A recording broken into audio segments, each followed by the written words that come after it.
Ready? Shall we begin now?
We ready? Hello, namaste. Good morning to everyone assembled here today. I, Prapti Khatka, on behalf of Team People First, feel extremely privileged to extend forward my warm welcome among all our respected dignitaries, guests, and students. With great joy and immense exaltation on this purposeful event, Launchpad 2021, a career and job fair. Now, this is an individual initiated organization established to inspire the job-seeking youth by founder Ichamala. On her personal effort for those job-seeking youth, she has created this open platform via People First.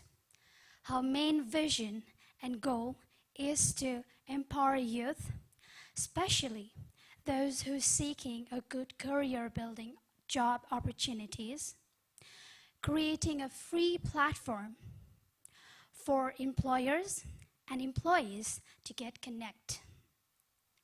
Through Launchpad 2021, a career and job fair is an equal opportunity event for job seekers and employers alike, where employers meet, inform, and interview hundreds of potential applicants, while job seekers get the chance to participate in career counseling, ask questions in panel discussion. Now, this event is organized by People First. Now, what's its aim? What does it aim? So, People First aims to reduce the impact of pandemic in the job market by creating a platform that ensures our job-seeking youth have an easy access to the job market. In short, a gateway to all the students, graduates, job-seeking youth in search for better job opportunities. Recently, after a successful career counseling seminar with Vice Dean of Johns Hopkins University, today we are having our very first panel discussion on topic, what employers seek in you. Have I made it clear? So our today's topic is what employers seek in you. So, without taking too long time, let me take this honor of welcoming our today's panelist. So today we have Yuvraj Srivastav, Chief HR and Administrative Officer at Ansel Axiata. Please let's welcome him. Thank you, sir. Then we have Beena Rana, Management Consultant, Nepal former Head HR and at Standard Chartered Bank, Nepal. Please let's welcome her too. Thank you, ma'am. Then we have Bhuvan Raj Joshi, Senior HR Professional. So thank you very welcome on this event. And for our today's moderator, we have Rupesh Shrestha, sir, who is a multi-property director, learning and development at Marriott. So let's welcome him as well. Thank you, sir. So now, without any further delay, but before that, let me notify you that this event will be broadcasted in Kasthamandap television channel, which will help to deliver today's event and whatever we have discussed today, not just among us, throughout the Nepal. There are so many people who couldn't make up today, right? And there are so many people around the Nepal who cannot make it here.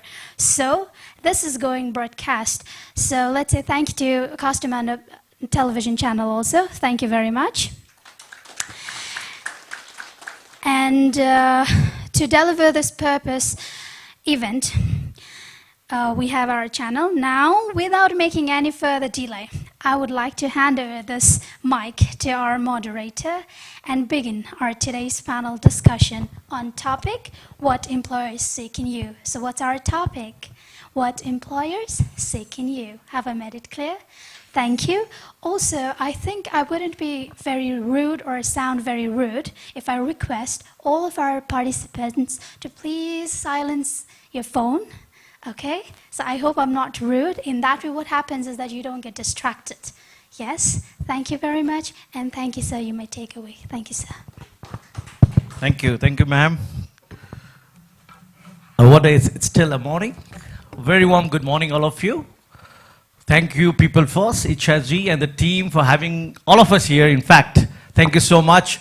And wow, what a great way to start at the first go, isn't it? With a panel discussion with definitely a most sorted HR professional of the country and the industry, a team of panelists. A big round of applause for ladies and gentlemen. Right? It's also a privilege for me, and I take great respect for all of you having me here and getting me experience of such a panelist discussions on the hot issues topic of HR, and especially relevant to the students, right? And what a coincidence, I very much relate to the industry, academia and industry, the person which very much closing the gap in taking that initiations. Right, so without further delay, thank you once again, and thank you all of you, especially the madam, sir, and what a coincidence again. We have been here in the same venue, Hotel Radisson, just a week ago, right? And with the same panelist, I was just the host, and the other side there was Mr. Srivastav, sir, who was the moderator, and one of the, of course, one of the panelists was Mr. Bhuvan, sir, and of course the ma'am was there as a get delegates there. Right, thank you so much. Let me start with the topic itself. The topic for today in the panel discussion is what employers seek in you. Very clear, right? Right, so let me go straight to the same question starting from the topic itself, from the map, starting from the very first. What exactly the employers are looking for in a candidate? Thank you.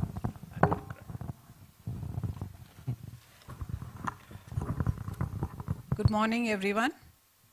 It's thank you to People First and Icha ji for inviting us to be a part of this session. It's always wonderful to be interacting with young people, listening to your views also. So I'm sure this is going to be a very interactive session.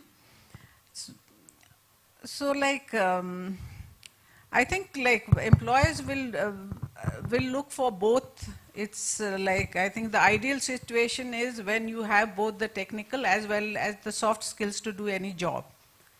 So that's what I'd say, that's the most important thing. But again, I think like technical skills can be taught easily.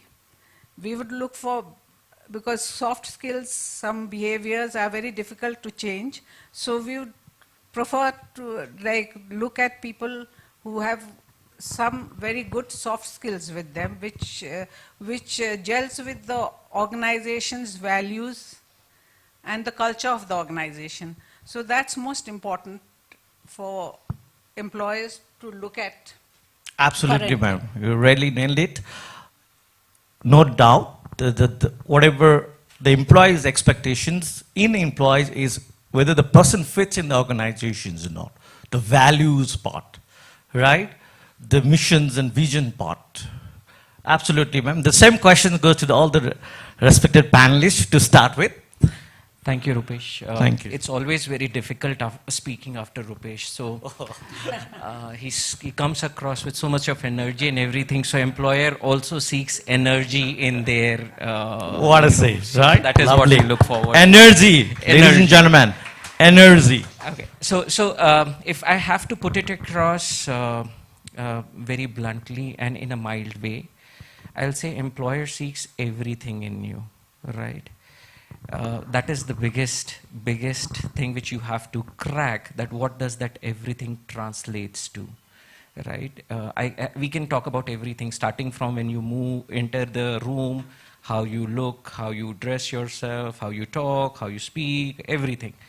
The important thing which I'll put it across is it's up to you in the sense the employee or the candidate, that how he can present it across, that what is the value which the person is bringing on the table, right? That your presence, how it will make a difference in my life. If probably that is what you are able to convince, the employer is looking for everything. Because if you'll go for a buffet kind of interview, you'll get confused. And it happens with all of us, right? We go to a buffet, we have thousands of things out there, and suddenly after seeing that buffet, we feel like we are filled. Right, so we are not hungry. So that is where we are putting it across. Sorry for correlating career aspiration with buffet, but you know, in a very mild terms, if I have to put it across, just to make you understand that you have to put it across and share it, that what is that what you're bringing to the table, what is the value addition which you're bringing to the table. If you're able to convince that, I think the rest of the things will keep on falling across from my perspective, if I can put it across, right? Absolutely, sir, absolutely. the rest is history, right? So, right, you need to have that everything in you. When you say everything, of course, it relates to the job, it relates to the companies, what values you bring to add the proposition to the, again, come back to the company. So it's back to you. Who are you really? You need to understand yourself before you really join the company that you're looking for. Same goes to sir, please. Thank you so much. Very warm greeting to everybody. Beauty of gathering same-minded people, especially if they are in HR. The outcome would be almost similar. The viewpoint is almost agreeable. I would say the same thing, because employer basically look for attributes and attitude. Attributes can be in terms of technicality, job knowledge. For fresher, we don't expect too much of technical know-how. Technical, I'm not talking about IT or any technical other thing. Technical means job. For example, for an accountant, technical can be understanding of accounts or understanding of Excel kind of. So technical know-how is yes, or that can be imparted.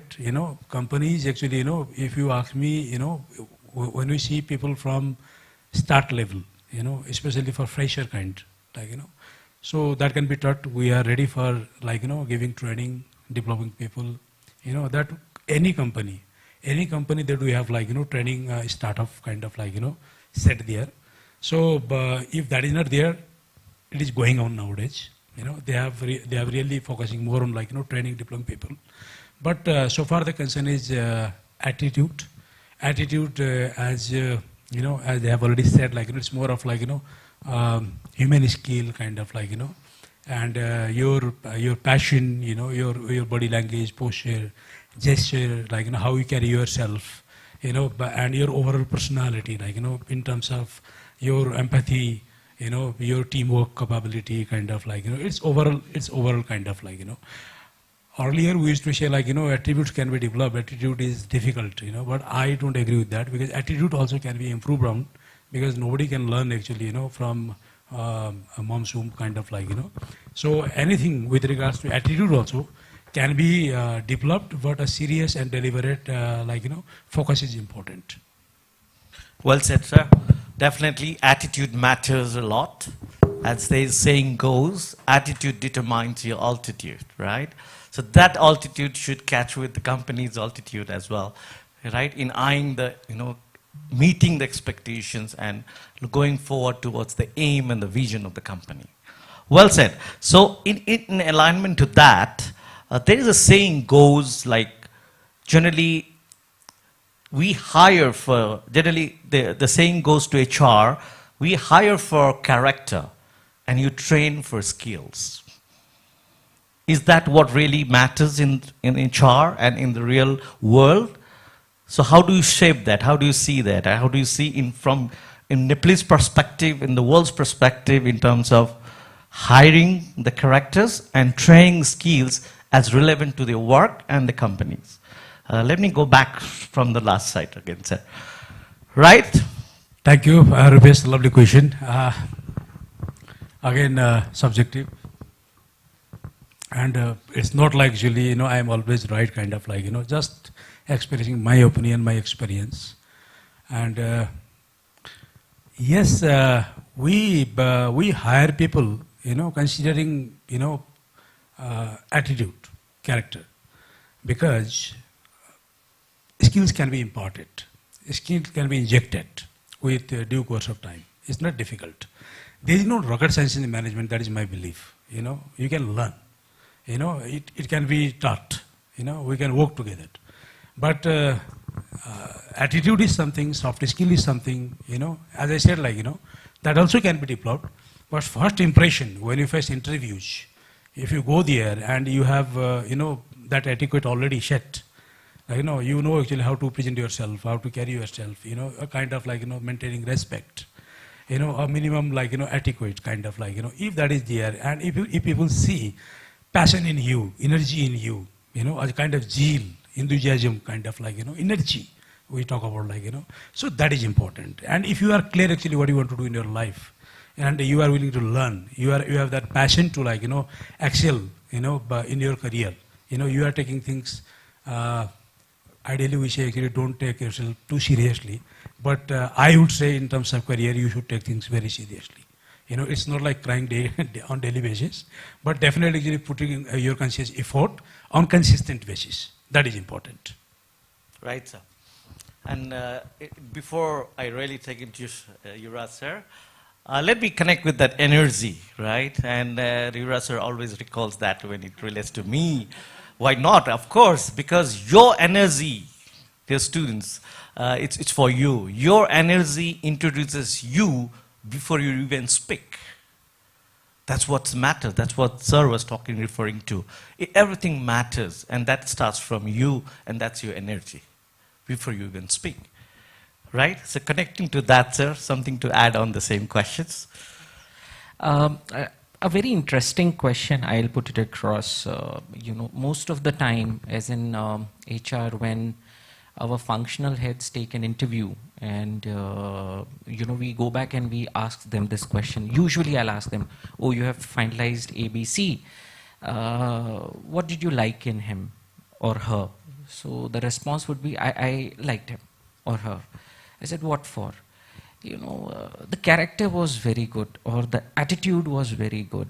Now, you ask a second question, okay, what do you mean by character or attitude? You met someone for 30-35 minutes, or max 1 hour. You were able to identify the character and an attitude of a person, right?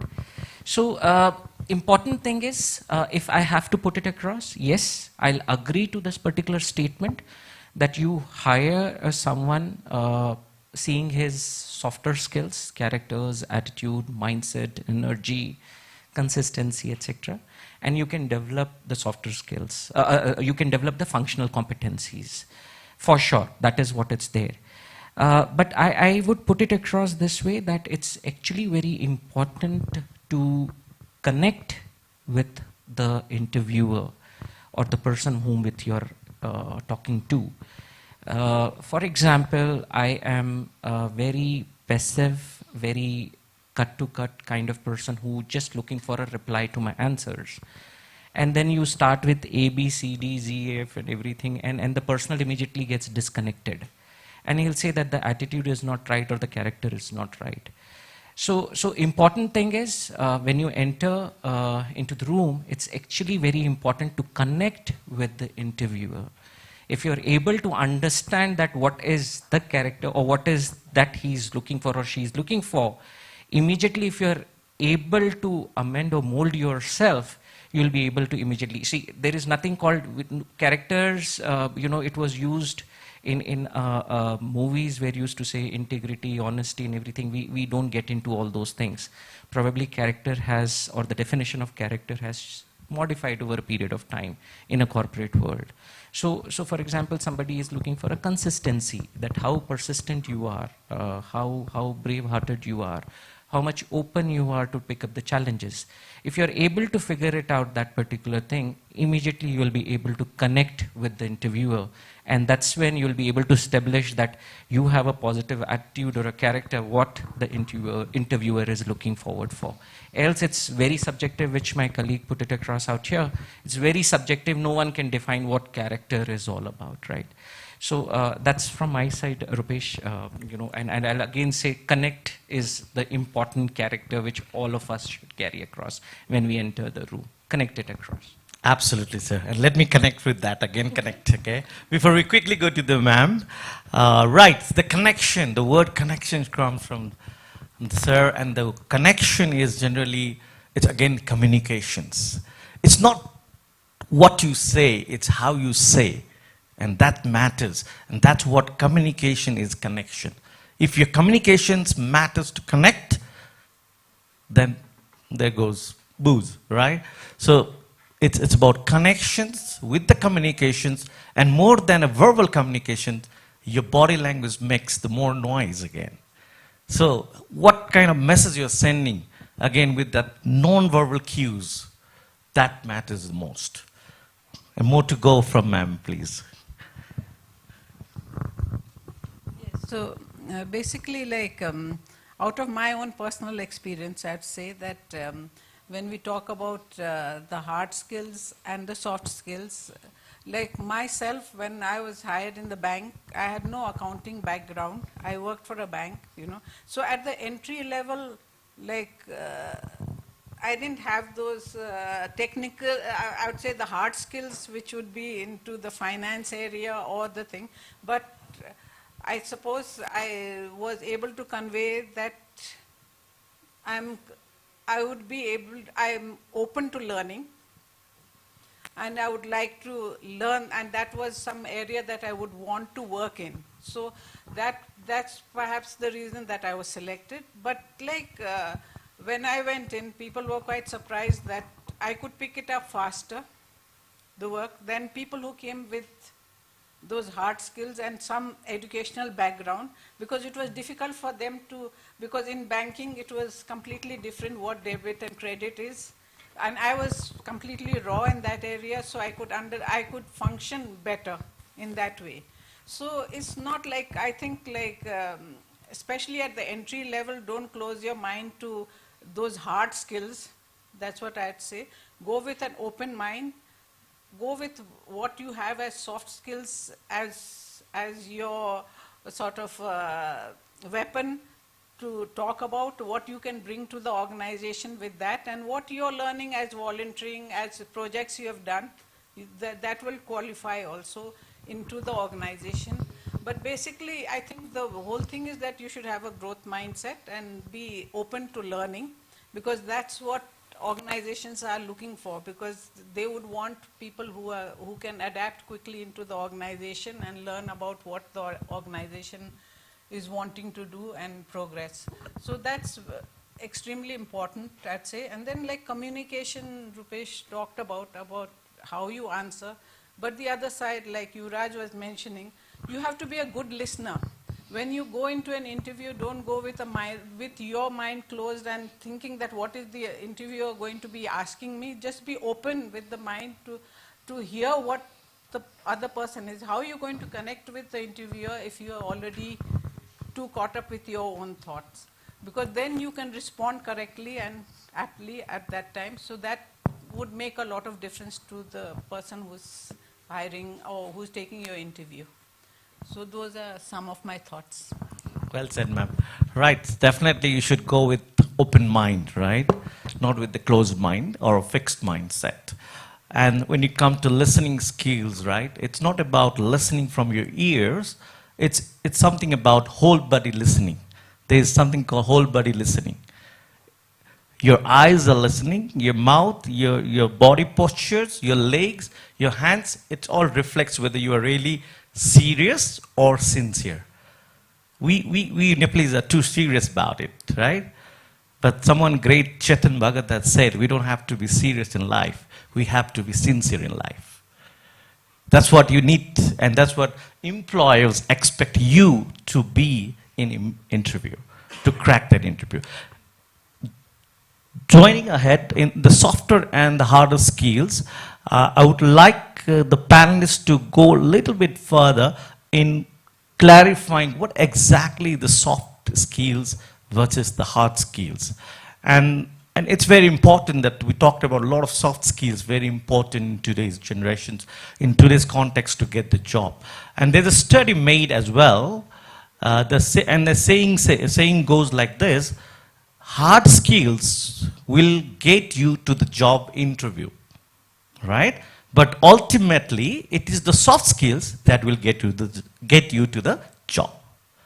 So it means it's equally important. Yes, hard skills, very, very important, that you have been going through in the colleges for degrees.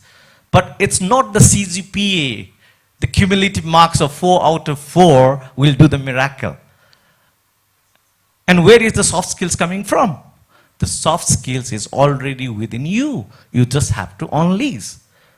That's what I think so. And to more clarify on this part, I request Srivastav sir to highlight on this point to make clear to our would-be professionals of the futures. Thank you. Thank you, Rupesh. I think very well said by Rupesh, what we are talking about. Hard skills will definitely get you a job. or the functional expertise will definitely give you a job. A good CGPA will give you edge above others, no doubt about it. But definitely when it will come to the performance and survival, if you don't have the right mix of the softer aspect or the softer skills, you will definitely struggle. That's what I'm putting it across. So I mentioned about connect, Binaji talked about the open mind, listening and everything. These all contributes or build up the soft skill. Just to put it across, a very interesting fact, and I never realized it when my boss used to talk about it back home in India. He said that when you start working in HR and when you become a corporate HR, suddenly your ears becomes your eyes.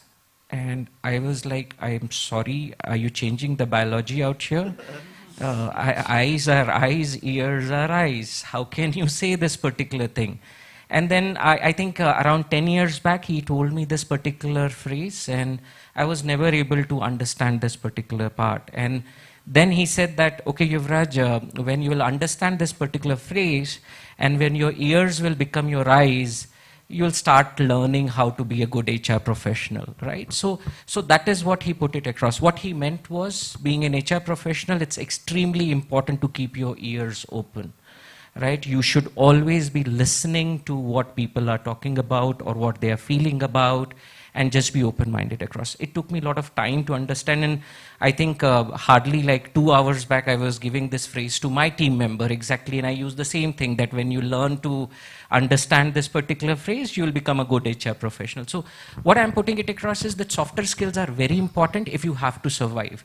See, we all are in a VUCA world. I don't know how many of you know this concept of VUCA world. If you don't know, just go back and do a Google out there. VUCA, VUCA world. With the pandemic in 2020, we don't know what will happen to me tomorrow. We don't know what will happen to me day after tomorrow. So when I don't know what will happen to me tomorrow or day after, I can't say that whatever I am having right now is sufficient for me to survive later. You have to have an agility in you. You have to have that desire to learn. A very interesting thing, I'm just taking some more time out here. It's a very beautiful study. It talks about the learning curve story. So it says that, when a kid or when a child is small, the learning curve is at a hockey stick rate. But when the person becomes adult, the learning curve is flat. Now that is where the problem is. And this is what is called a softer skill, that desire to learn, desire to excel gets lost. So again, you got a good CGPA, you got a fantastic knowledge about what HR is, what recruitment is, but if you're not able to get the cognitive part of it, how to implement it and how to execute it, you'll struggle across. And then it comes that you'll struggle to survive. So that's the reason softer skills are very important. I'll say it starts from everything, how you think, how you talk. Binaji has already mentioned how you listen, how you feel, how you are empathetic about it. If you pick up those qualities of being human, I think, definitely the softer skills will start following it across. So that is extremely, extremely important. Well said, sir. Same goes to Bhuvan, sir. Of course, the softer skills, but the harder skills adds definitely the flavor to that, right? So don't undermine the studies is very, very important to get the degrees, which definitely adds value to the ladder of success in the long run. Right, sir? Yeah, thank you. Actually, you have taken my words. Right, sir. Without having proper hard skills, only soft skills is also not sufficient, I would say. Because if you are a good chef, you need to have food ingredients as well. If you don't have ingredients and you are a good chef, means what will you be making out of that, right? So, for example, as you say, these all technical hard skills, for that you need to have a certain level of experience. You need to get exposed with certain works. Maybe in industry, because during your academics, most of the things are theoretical. It's more of syllabus wise. And but in practical, there are a lot of things coming up. For example, if you have done, for example, MBA in HR or BBA in HR, whatever, and HR is, if you see the syllabus, is very structured. And unfortunately, in our context, I am not saying 100%, but majority of the people who are into academics, who are giving knowledge, sharing knowledge to people, who are teaching, in that profession, they are not practical kind of experts. In most cases, I am not saying all the people. In most cases, they are into academics, and they are aware of all research, this, that, yes. But from practical aspect, what is happening around, what has come up, as a new concept, maybe a true updation is not there. And because of that, you have completed your course, but as a fresher, just example, you have done MBA in HR, and you want to develop yourself in HR, for example. And you go to a company, to face interview. Maybe the position can be HR entry level kind of junior officer or extra, I'm not sure of.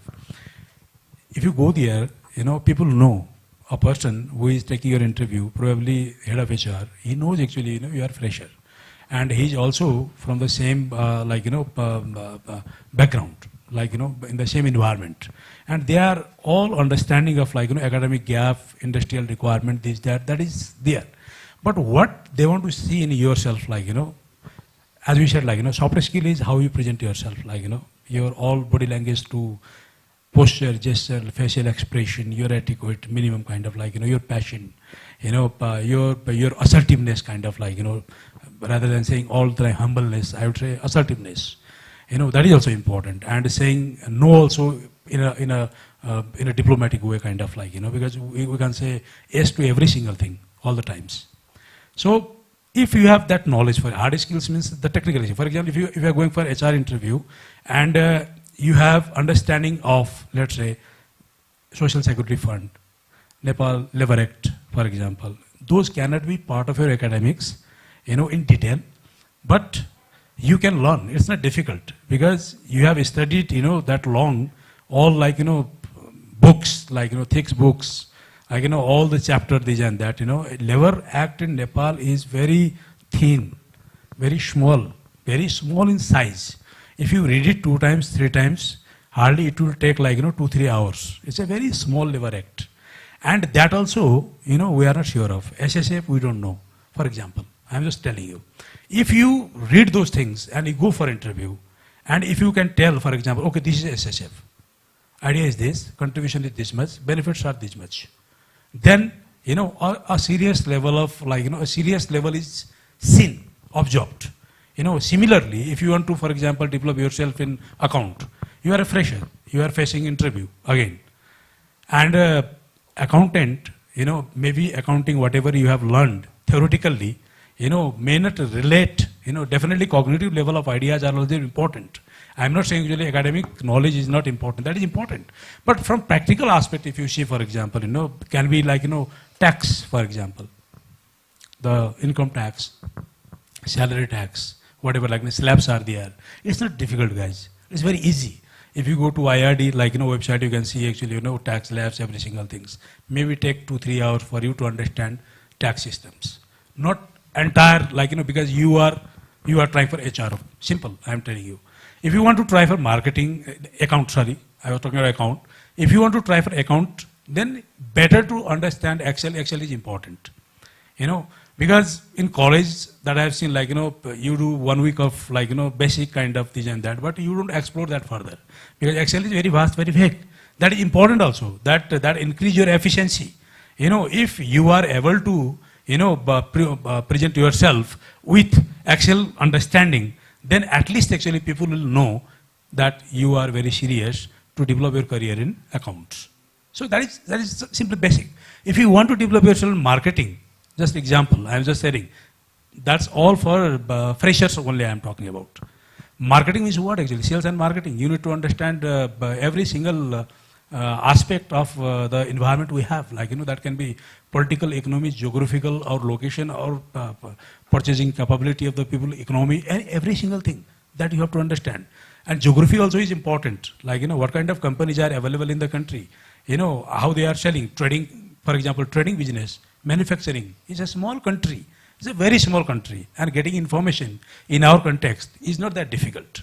And if you have that understanding of geography at least, because what I've seen, we interview people in sales, and if I tell them actually, okay, this Udaipur kind of market is there, are you interested? And they will say, Udaipur means, sir, where is it from Butwal? Where is it from, for example, Chitwan? So that is upsetting, because it's a small country, as I said, a very small country. But so understanding, updating yourself with proper understanding of geography may help you to, project yourself from marketing sales perspective in interviews. So that is, because soft skills, that is how you, as you rightly said, how you present, for example. But hard skill is something actually that you need to have. And it doesn't mean actually you are fresher. You are fresher and okay, I'll go there and I will learn, I am not in the position now to learn every single aspect. I will learn that later. That later never comes. So build yourself today for which you are, for example, interested in. You build yourself, gain the knowledge, and go and crack the interview. That is important. Absolutely, sir. Build today, and please keep it your side, because as so far I know, you are also involved in the academic sector, being academician. So, coming back to soft and harder skill, let me put in this way, which I love to do it, is softer is more about, harder is more about theoretical, whereas softer skills is more about putting into practice what you have learned and went through. So it's more about practice that what you have learned in the colleges, in your daily life. So the question is, have you put into practice to make it more effective? Right, ma'am, please. So basically, when we are talking about hard and soft skills, in fact, I was reading some report, an international study says that, a recent study, I don't remember who had done it, but 80% of employers are open to hiring people not meeting all the technical skills, So that is a thing. And then as such, with the changing scenario and the pandemic, the hard skills, there are certain hard skills which will be looked at most importantly for the future is again digital literacy, things like artificial intelligence and all. Data and analytics will be an important part. So it's not that you have to be an expert in that, but you should have some basic knowledge on the hard skills on those areas, perhaps for the future job roles, for being a prospective candidate for the future thing. So you should be able to demonstrate that you have taken the effort to learn that, whichever way, like Bhuvanji was saying, try and upskill yourself, because there's so much available online. You can get it, if not available otherwise.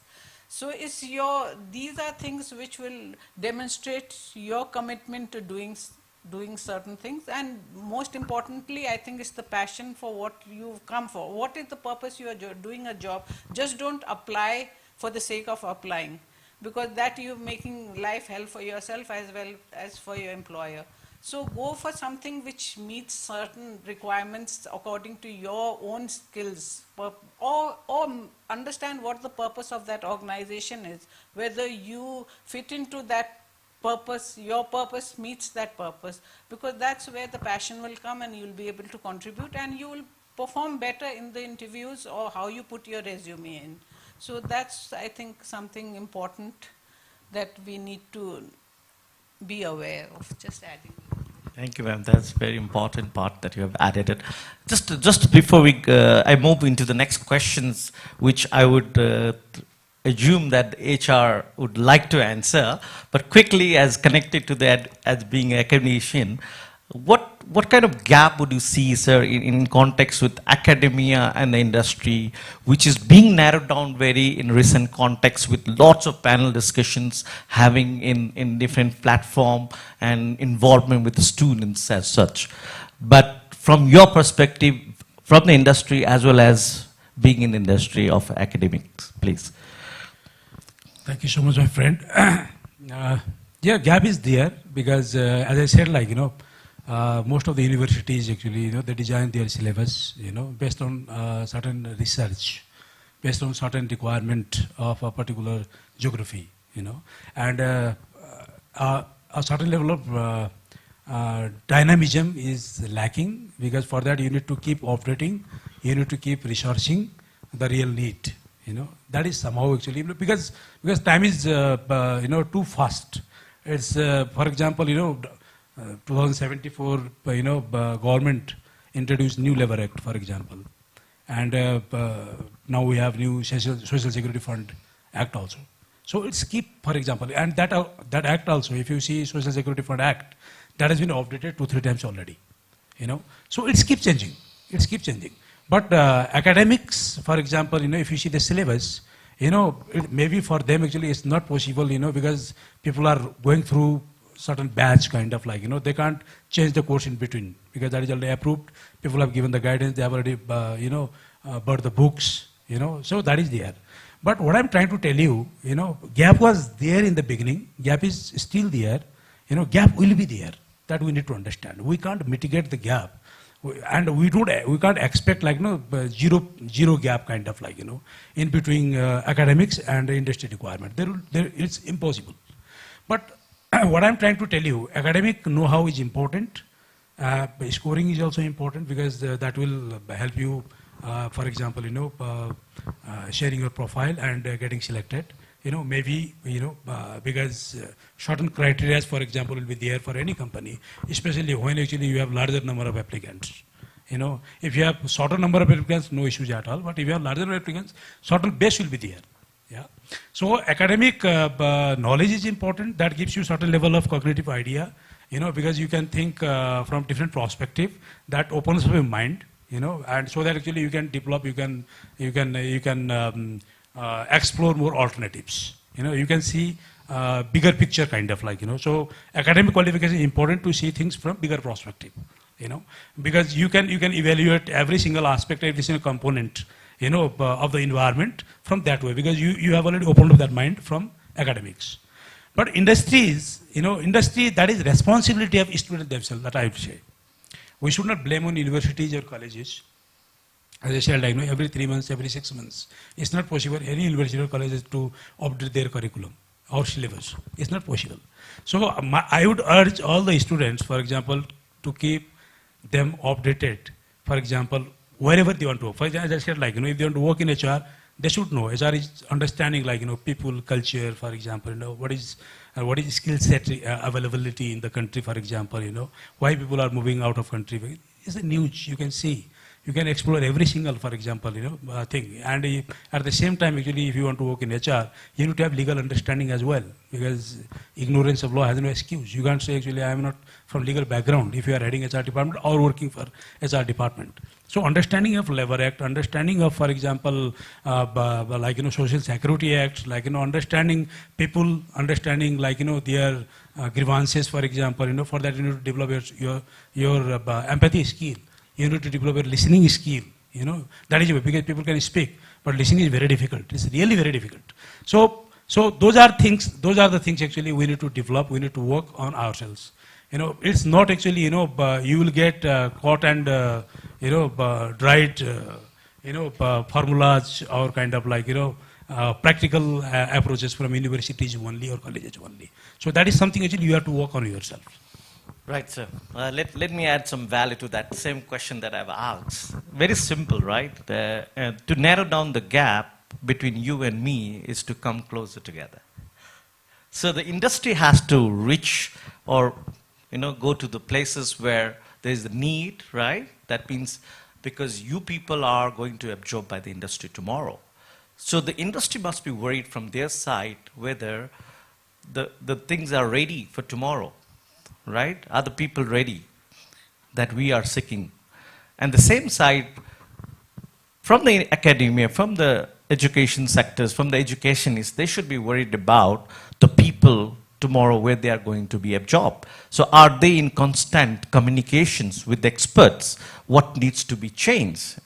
Right? And that's where I believe the KCM, right? The call is the KU. These are always ahead from the crowd. Because I understand the Mr. Adhikari and the team, they are very close in contact and have a kind of sessions like these. In Radisson itself, I've attended many symposiums, right, which has been credit in the list. Right, fantastic. And Mr. Yuvraj sir has been quiet for some time now.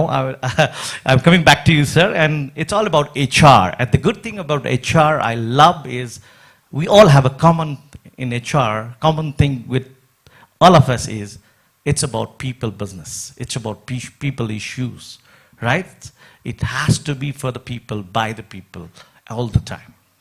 So, what does good HR looks like, sir? What does good HR means? Even I'm in HR, but sometimes I get confused. So I think there's the right person here. Okay, good HR professional looks like me. Oh, great. What everybody is laughing, am I not good looking? Is it like, that is what, or probably Bhuvan or Binaji. So good HR professional looks like three of us. So whenever you, yes. So a very interesting question. I'll put it across. If it's typically related to HR, I would say whenever I hire my team member or whenever I get interviewed too, and as an HR person, you have to have 2 or 3 qualities which are very much required. You have to be empathetic. You have to understand the viewpoint of others, right? Because we are not dealing with machines. We are not dealing with any logarithm or any kind of logs. We are dealing with human, and not every single human brain is similar. So you have to be very empathetic. That is very important. You have to be very transparent, because as an HR, it's not necessarily that whatever people ask for or talk about, you are able to give a solution to them or you are able to do right thing for them. So transparency is very important out there. And third thing, I would always say, just be very honest and true to yourself. My personal experience has been that HR has always been used or has been always put it across a function to get the desired result out for your CEO or for your CXOs.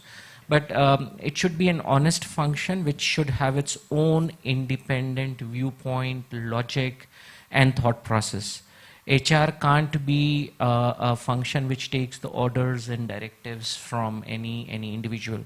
So it should have in its own individual contribution. So I think that is what, as an HR professional, I'll say 3 things: empathetic, transparent, and be very honest and true about whatever you feel and think about. If you're able to do it across, definitely you'll be a great HR professional. Well said, sir. And before I go to Bhuvan, sir, madam, please, with the same questions, what does good HR? And of course, with loads of experience behind, I'm sure we could be more enlightened with that. No, so definitely, like I agree with Yuvraj. I think one of the top sort of a thing, quality would be empathy and being human, So,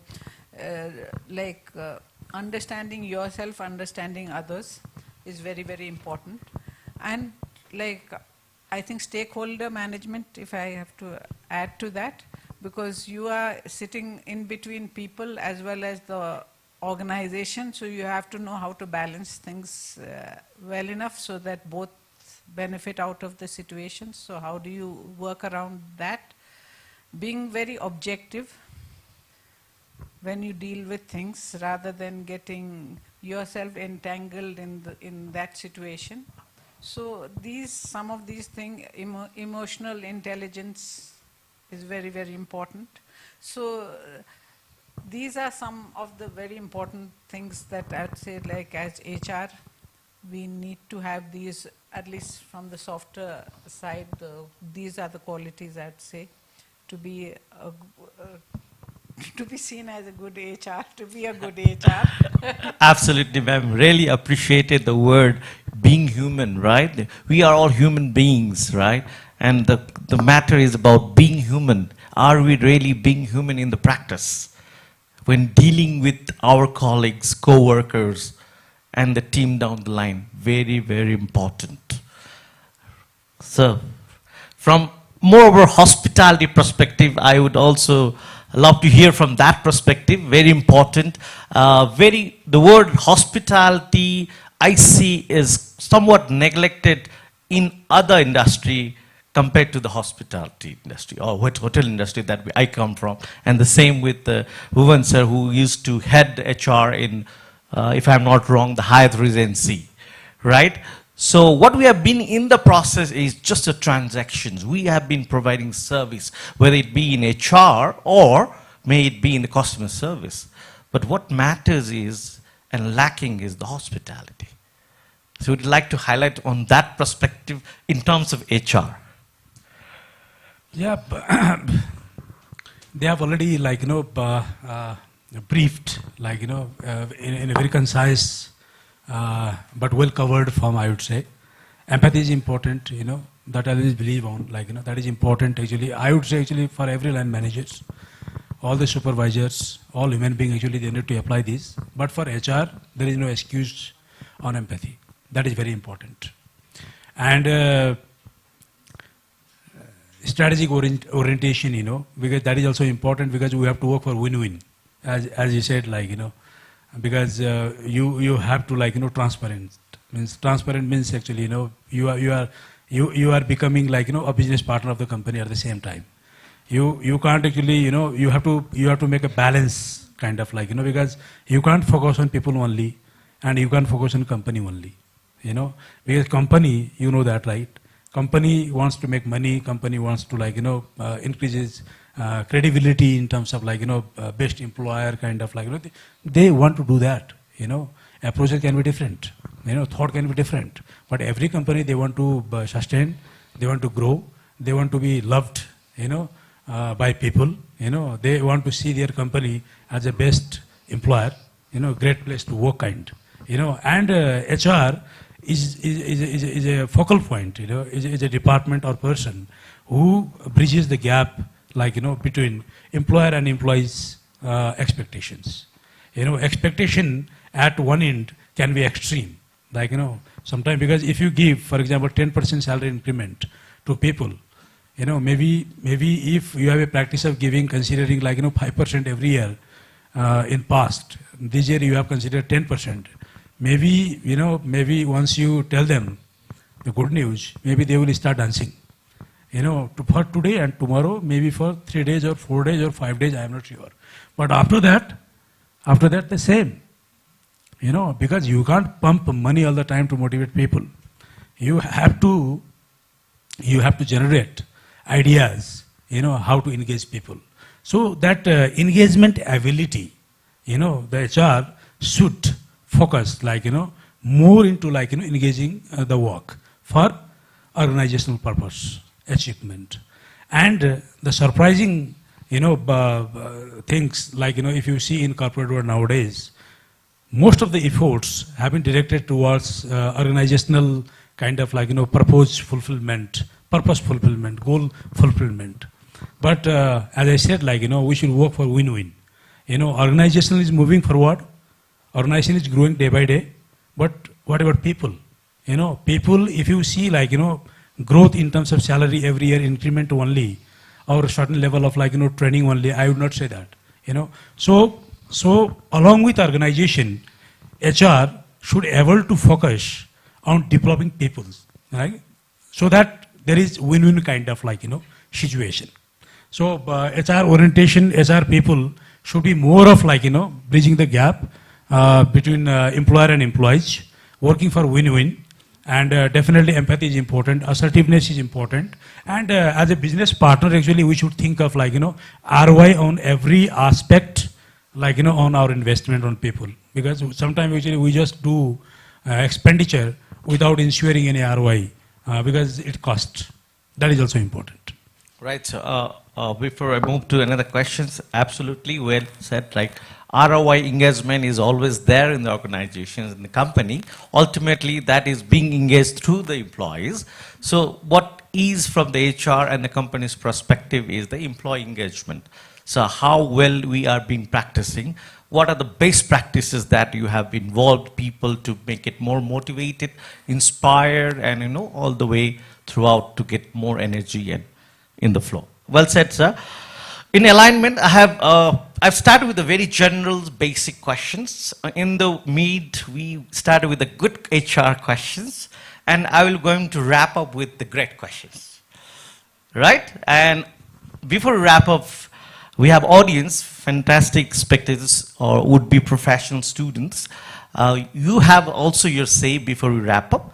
The topic is what employers seek in you, but I would love on the other side, the vice versa, what exactly the employees or the potential, right?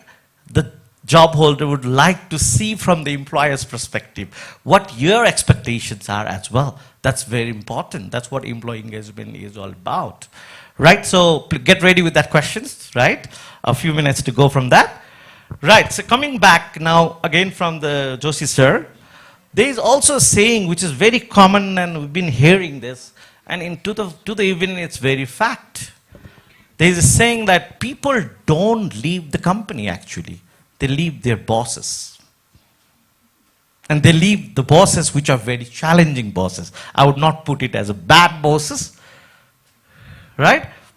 How fact is this and how prevalent in our context, or do we still need to learn as a manager, as a HR professional, what is being practiced in the best organizations?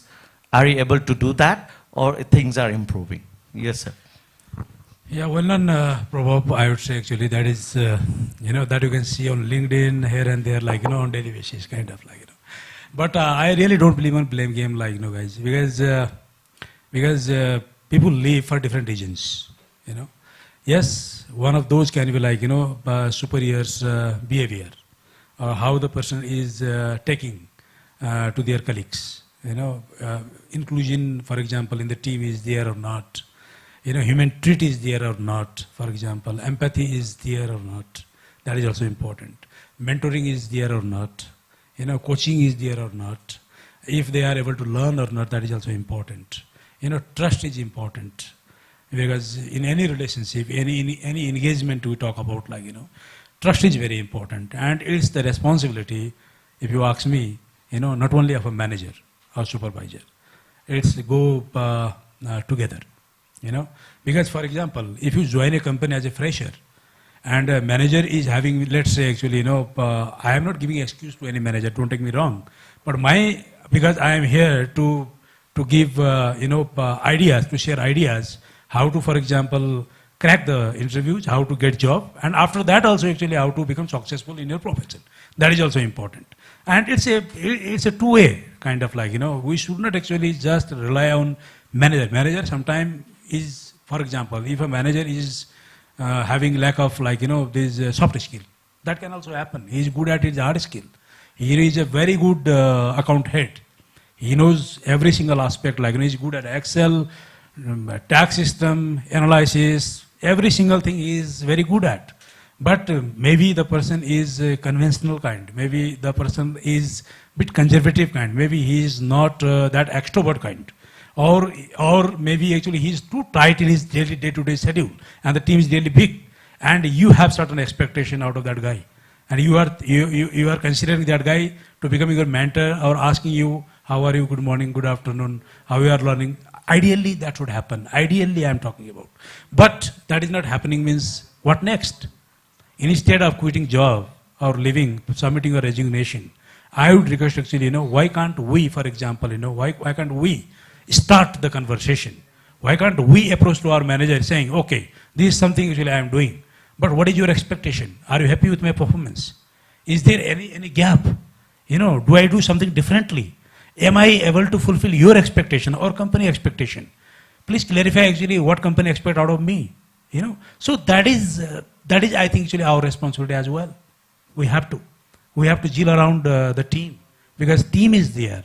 For example, sometimes it happens like, because we are human beings, we have our own egos. A person is not smiling at us, and we think actually, why should I smile to that person? If he is not greeting to me, why should I say namaste? Why should I say good morning? You know, because I am also from good background. I am also MBA. I am also. So we will start that. You know, the gap has to be bridged. You know, that has to be fulfilled. But we will take the initiation that is important. So I would say people are different, not difficult. That I believe on. Even the manager, for example, you know, as I said, like, you know, if there is lack of, like, you know, soft skills, because they are also not good. You know, they may also not be well polished. Like, they may also not like received the opportunities kind of, like, you know, that you guys are getting nowadays. You know, because I have seen, like, you know, I will not name the college, but last time actually I went there for a mock kind of interviews. I met all the students. They are all polished. My God, actually, they have BBA, they have marketing, they have accounts, finance kind of, like, you know, subject. And when they came, all the account people are saying the same answers. Why you want to join account? Because I love numbers. Everybody. Because somebody has taught them. Somebody has come and taught them how to face interview, especially in account. Marketing people, they have their own slogan. You got a point? Because everybody they are saying the same line means I thought, okay, good, well polished people. At least actually, you know, college is spending good money on them. You know, but think about a guy who is from a government school, started his ABCD from grade 4, and the person is manager by his own struggle in his life, and he lacks, for example, certain soft skills. You got my point? So that is also important actually from our, because we are smart people nowadays. This new generation, you know, you also need to learn to cope up with the situation. You also need to win heart of other people's, like, you know, including superiors. That is our responsibility also. If father is not speaking to you at home, then it's your responsibility to speak to your father. Say, what's wrong, Dad? What I have done wrong? Please tell me. You know, that is also important. You don't expect, because you have that exposure. You have learned, right, from different industry experts, like, you know, all professional academicians. You know, father has not learned anything. And instead of blaming your father, you know, how typical kind of, like, you know, how difficult father is. You know, you can approach to your father and tell him actually, you know that, right? That is not the right thing. But you can tell your father, listen, actually I have not done anything. If you see actually anything, you know, you can guide me, you can tell me actually, I will follow that. It's just a simple thing. Right, sir. Wow, what a great set. Like, I just want to take that statement. People are different. People are not difficult, right? So with that perspective. But the same questions I would like to start with Srivastav, sir. But the statement is not relevant to you. I don't think that anybody would love to leave NCL, right? So, right, that is really not relevant to yet the NCL. I would love to join, of course. Yes. So, how prevalent and how relevant in your context, sir, and to the world, please? Okay. We have situations where people do leave NCL, definitely, for multiple reasons. So I think it's very incorrect to say that because of a particular A factor, people do leave organizations or their line manager. I think, you know, when you are dealing with 500, 700, 3,000 people, the last company where I was, there were at least 10,000 workers who were there. The important thing which Bhuvan was trying to highlight, and I would reiterate on that particular point, is that the disconnect will happen when there is a disbalance in the expectations. And disbalance in expectation will only happen when you don't understand each other. Whether it's friendship, whether it's married life, whether it's a corporate world, all these things, these philosophies work because there is a disbalance in expectation. You don't know what is expected out of you or what the other person is expecting. And you're not able to adjust expectation because you don't understand that what other person is trying to seek out of you, that particular point. So I think when there is a disbalance, definitely there will be frustrations, and out of frustrations, you'll look for an option. So I think the important thing, you know what, there are multiple ways to talk about it, that you know, you talk to an individual, you go up front and try to set the expectations, etc., etc. You can do all those things. There is no particular answer to say that this mantra is the best mantra to go out there. The important thing is how much you are aware of that there is a problem. I think I'll put it across that way. If the realization is with the line manager or at the HR or at your end that there is a problem, I think that is the first step which you have identified, and then you will try to find a solution for that particular problem. So I think finding a different job, finding a different boss is the easiest thing which you can do it across. But staying in that particular situation, accepting it that there is a problem, and then finding out a solution, it gives a lot of pleasure out there. A simple theory that, in a married life, you don't keep on doing that, okay, today married, tomorrow divorced, again married, tomorrow divorced. So when we don't do it in a personal relationship, in an institution like marriage, why do you have to think of such kind of options in a corporate life? And I think that is what I'm putting it across the generations. The attrition rate is very high. When our attrition rate used to touch 20%, we used to be very happy that, oh, it's only 20%. It was else 30% and everything. So, running out from a solution because you have an opportunity available is the easiest part. Accept it that there is a problem. Let's find out a solution for it. If that is what you are able to do it across, you'll have a attrition rate like NCEL. We had hardly 1% of the population only leaving Big round in applause. a year. So that is what it's all about. It's not about money. It's not about expectation. It's just about understanding each other.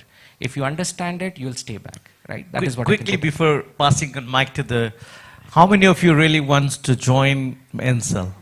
Oh my God! Really? My hand is already up, right? So, adding to that, besides the X factor, right, I know why people would like to join NCEL and the hot cake in the market. Besides that X factor, what else that people are more attracted towards that? Is there some secrets? You already said that, but some practices, some other X factor besides? We'd love to hear that. People would like to join us, or Yes. okay. I think other than that X factor, which the X, you fill the gap. okay. I'll put it across this way. No organizations are big or small or different. I'll put it across this way. We all representing different organizations, definitely. NCEL, obviously, we in a telecom sector, we project ourselves or market ourselves as very young, flamboyant and everything, right?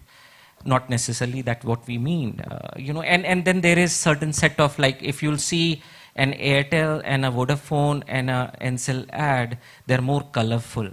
Right, but when you'll see, with all due respect, if let's say Binaji is coming across with SCB ads out there, that will be more about governance, policy, how protective they are. So I think that X factor, I'll convert it into this way, that because we are very flamboyant out there, people are too motivated to join us. But I'll put it across this way, that when we are looking for someone, NCEL, if I'll put it across, we are not in a company, but we are a sector in ourselves. We almost contribute 3% of the GDP of the country. So we bring a lot of technology innovation in the company. If you'll visit our office, starting from the moment you enter till the time you are there in office, we have everything digitally out there. So as an employer, when we are looking forward for hiring someone, we always look for that innovation, what you're bringing it across. Because if you are not innovative, it's very difficult to survive in a telecom firm, because the desires are changing every day. Smartphones, there was a lot of things which are going across out there. So if you're not innovative, it's very difficult to enter into an NCEL kind of setup and survive in an NCEL kind of setup. because we are changing almost every day if we talk about. So that is what I'll put it across. No doubt, sir. We have been watching, looking through, right? Every other day, the new ads. So let me put in this way. Yes, it's up to you, ma'am, now. Before that, just to wrap up, is I match the answer with my brand as well, the Marriott values. It's almost similar to that, is very thoughtful, very dynamic, and very inventive. So this is very, very important for all the sectors to be, to create the market, right? To penetrate in the market and to be the market leader. So the question is about being thoughtful, dynamic, and inventive. And that's what even the second line, maybe even the Marriott, the buzz in the country now is people, I can see people talking about that, right? Proud to represent that as well. Same goes with the ma'am, please. No, so I totally agree with the panelists, Yuraj and Bhuvanji. It's not always like people leave because of their managers. But yes, there are reasons that people leave because of managers. So like Bhuvanji was talking, communication is key. So that is one factor that has to be there, both side communication. And basically like also when placing people as managers of teams, that effort is always made to see that that person is a team player. Because they may be a very good salesperson, marketing person, but may not be a good manager. To manage a team or to work with people. As an individual, they may be very great in their work. So that effort is made by organizations to select the right person for that role. So that effort is there. But then again, I think like though we have communication, we have many things. Also, there are certain things which we all have is biases, you know. Whether it is, sometimes it's unconscious, sometimes because of biases, people work. Maybe the relationship may be not that correct. So organizations, that's why a lot of focus is being given on diversity and inclusion, making people aware of these unconscious biases so that they manage it better and they work better with the teams. So efforts are made by organizations to keep all this in mind so that a healthy working environment is created where people love to come to work every day. So that's very important because that's where you will be productive and being contributing to an organization. So yes, like I do agree that some people do leave, though efforts will be made. You can't like, again, it's the attitude, it's the soft skills or the mindset, which of course you may try your best, but you can't change everybody. So there may be some certain areas, but again, I think both sides communication, having an open door policy within the organization, you can always, if you are able to approach other people also, more senior people and discuss those issues, perhaps the solution can be found within the organization rather than walking away if you think that's a great organization to be working in for your own career aspiration. So that's what I have. Well said, ma'am. Very well said. Actually, I had a question, but before we wrap up, ma'am touched about the working in a team, right? Every individual may be brilliant at their work, but if you do not harness of teamwork, then that's going to be, again, a challenging issue to sustain in the organizations. So that is from both the side, employers and employees' perspective. Well said, madam. Right, so before we really go into the floors, the final questions, and I would really love to, I heard these questions to be to ask to LinkedIn HR professional, head of a LinkedIn in one of the interviews. The question is, we are creating a space for next generations now. I would say the millennial or a generation Z, YZ, right? The question is, are we ready, getting ready? Is our companies, our spaces, our managers, our companies, are we really ready? Are we really geared up to embrace the change, the expectations of our employees? That's the big questions today. So let me start from the ma'am. I'm sure you are also dealing with the consultancy, and then this could be a very intriguing, buzzword that the challenging part, right? And and then you cannot skip of that, right? Because a very high potential people on the way with lots of technology, informations in hand. So it's really getting tough. The question is the industry ready? And this time the people are ready, the employees are ready. Is the industry ready? That's the most important questions.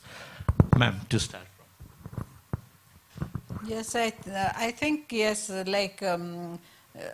whatever it may be, whether we talk about millenniums, Generation Z, all, I think, the pandemic has brought it fast forward for organizations, I'd say.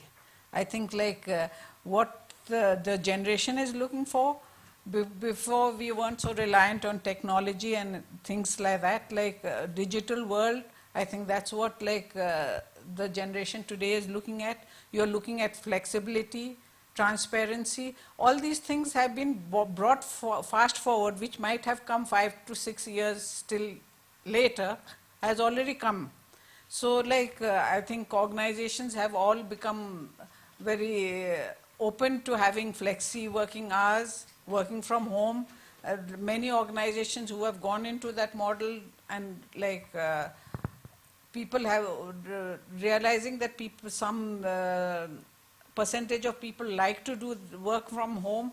I think they're open to considering all these things. So definitely I think they have prepared themselves in that sense. Now even recruitment is being done virtually also. So I think for the next generation, it has already started moving in that direction. So these are certain things which I think this generation is looking at: being tech savvy, being digital, and being flexible. I think organizations are already moving in that direction. You look at Encel office, the new office, that's any work environment, very modern for young generation. I went into the Standard Chartered office just recently. They have fully renovated it to meet the modern generation need. So it's no longer fixed desks for one person. It's all hot desking over there, whoever comes and how much space you need. So all these things have started changing drastically, and it has changed very quickly also. So I suppose that's what the new generation... Absolutely, ma'am. Great example, the Encel's new office, right? And I keep on saying from my top lounge, the 5-star in the Encel communication, 5-star telecommunication, right? The 5-star. Right, sir. And same, yeah, finally.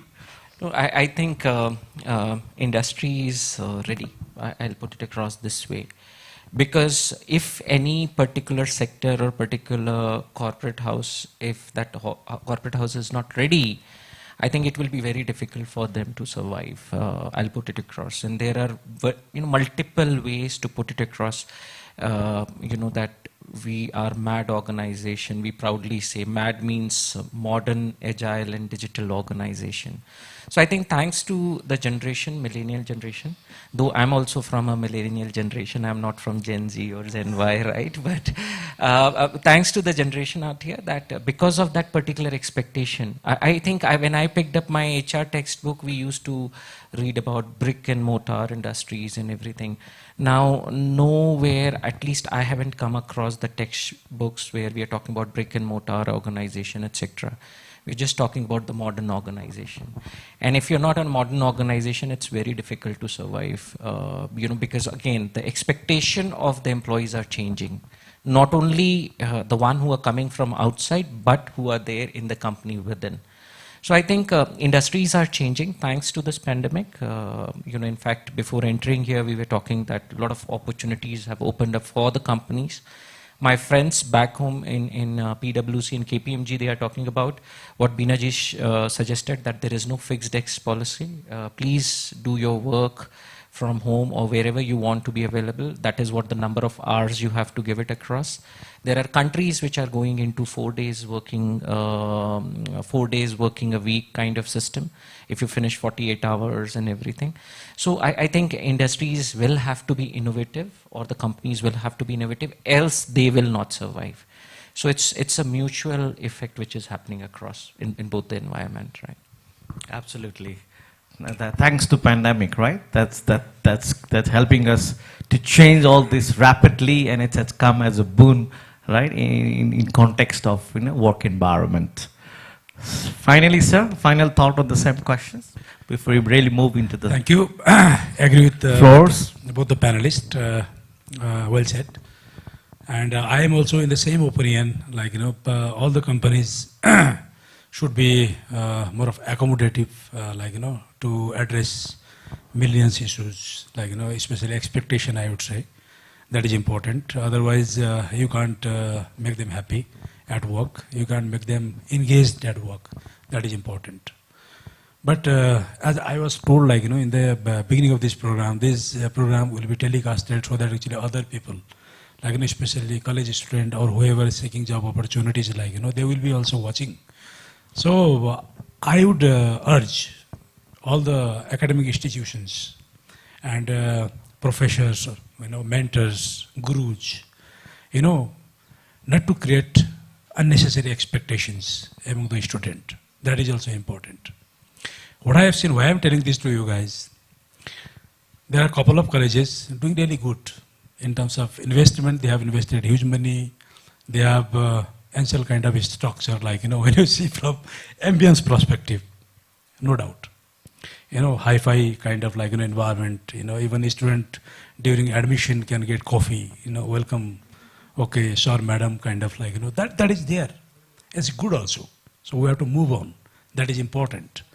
But, during admission, the fee structure is there, okay, oh, this much, okay.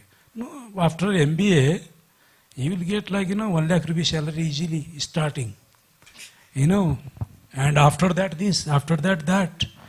Too much of expectation is also there, which has been created, and at the same time, most of the new generations, this generation is lucky because whatever struggle their parents have done, grandparents have done in their life, and now you don't even think what you need, and the thing is already ready for you.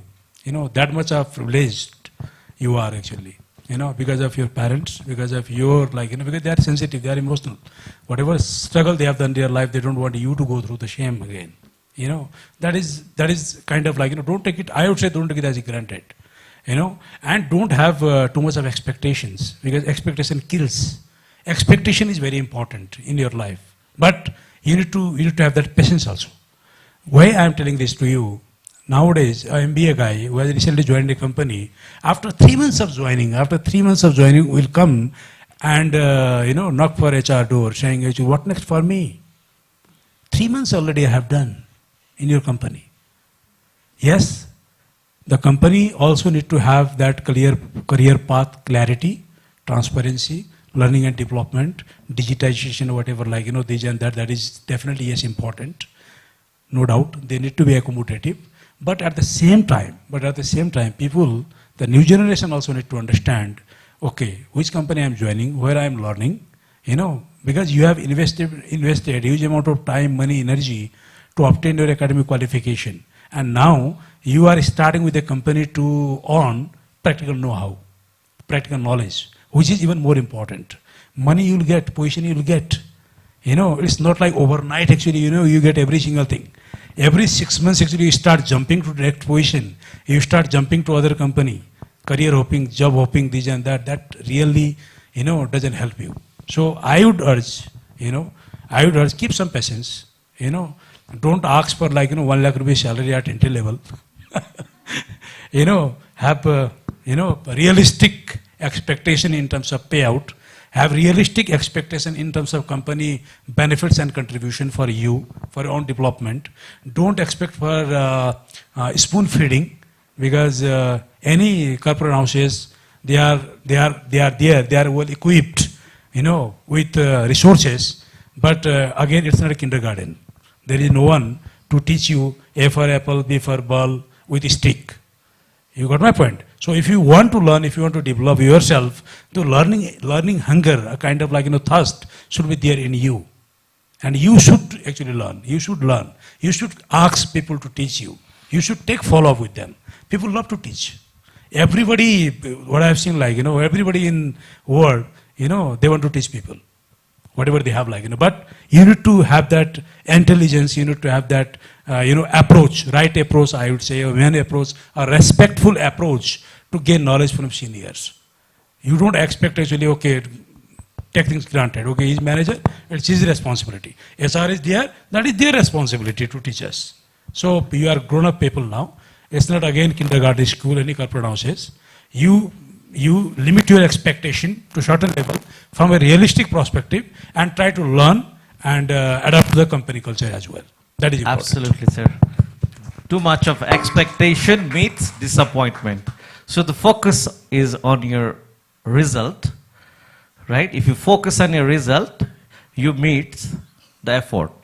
If you put more effort, you'll get the result, right? That's what the expectation should be, right? From both sides. Right, so before we quickly wrap up and get a 5 seconds view from the panelists, we want some questions from the floor, if you have any. The floor is open now. Ladies and gentlemen, please, if you have any question, please put forward. Our panelist is ready. Any questions? Yes, the ladies down there. Quickly, to the point.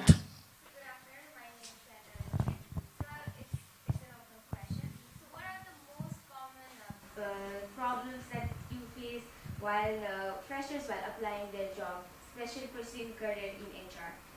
Common mistake that you find in freshers while applying in HR. Wonderful questions, and please. Okay, I'll put it across very bluntly, and please do take it as a learning opportunity. Most of the time, when I'm hiring a fresher or when I'm talking to a fresher, they're unclear that what they want to put it across. Sir, I want to go join Ncell. Why Ncell? It's great company. Why great company? Don't know, sir. Now, my problem is because if you'll see a building out there and few people have spoken about, are you saying there is a probability that some other organization would give you better exposure? But I'm not saying that Ncell will not give it across, but you should be very clear about it. Most of the time, freshers, where they come to us, they're so desperate that, sir, give us a job, accounting, fine, fixed asset, fine, marketing, it's okay, sir. Just give me a job, right? Because it's like a black label out there that you've completed your graduation and post-graduation and still you are unemployed. Right? So what I'm putting it across is, it really hurts. I'm not a premier institute pass out again. Put it across, clear your thought. What do you want to do? Where do you want to do? How do you want to do it across? Right? Talk on your terms, not on the terms of an employer that please give me a job. Right? And then you'll ask, sir, and I'm honestly sharing it across. I have people who said, sir, okay, give me a job in outsource. After 2 years, I'll become on roll. No, I'm sorry, guys. If that is what the desperation is, this is not the place to work for you to work. Come on your term. You have something in you, and that's the reason when I started as an employer, we look for everything. You have to do it. What is the value which you are bringing to the table? If you're not able to share with me what is the value you are bringing it across, I'm sorry, I'll not hire you, at least when I'm interviewing, right? That is what I'll share. Well said, sir. Create your value. Know your own value propositions. Right, one more questions from the floor? Yes, the gentleman, the first one. So my name is Parker, and I would like to ask Mr. Yurag a question, but then the others I could go through the answer. So when we students are applying for a job, the first thing we do is send a resume, right? And in our resume, the two most important things we add is like skills and our experience. But then for most of the students, while we do have the skills, whether it be soft skills or adaptability, good character, we don't really have the experience.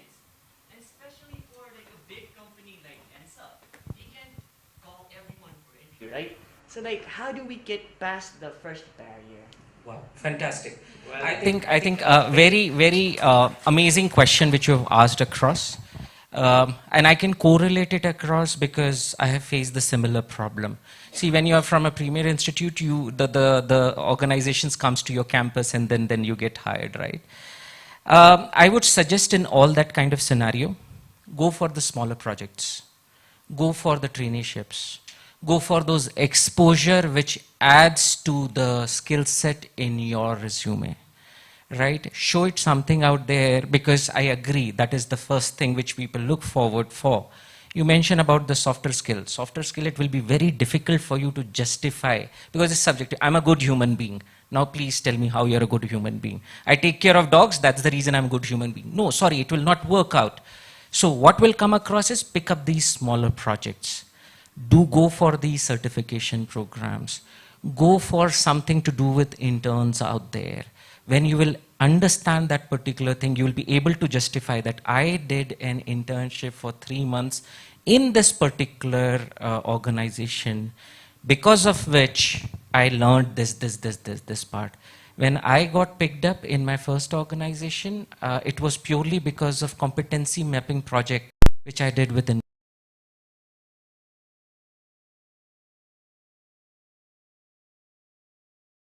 And whatever I have done, it's just not for the certificate. Guys, I'm being very honest. Among you all, we also get a request, sir, traineeship, it's fine. Give us a certificate for 60 days. No. First barrier will always be the only barrier. You'll never be able to cross it across, because sitting on the other side of table, we also understand that who has just got the certificate and who has done the work out there, right? So that is an extremely important thing. Go for those small projects. Honestly, go and do it. If you are doing it across, first barrier will not be a barrier at all. Right? Well said, sir. It's not the skills all that matters, it's the will that will bring the skills. Right? With that, thank you so much, all the esteemed panelists, for enlightening us, especially in the context of HR and empowering youth and their. I hope we all had a wonderful time. Thank you. Thank you, and thank you, all of you. Thank you for your time. Thank you. Good.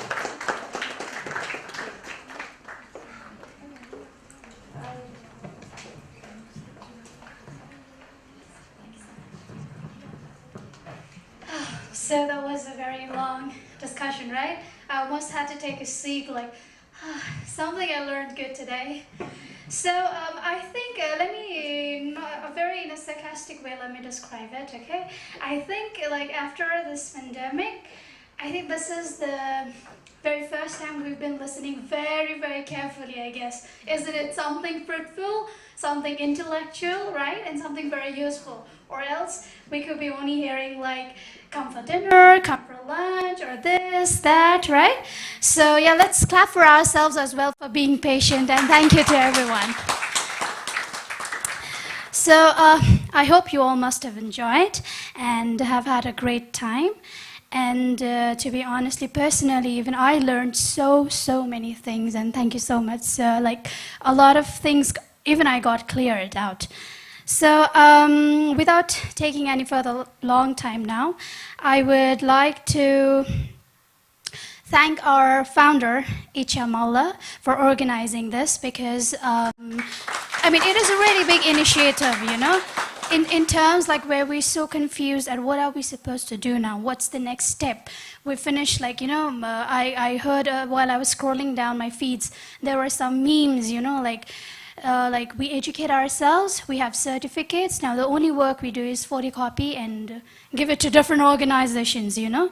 Now what next? And I think today's panel discussion have become a very fruitful for every one of you who's been here. I guess so, isn't it? Is it?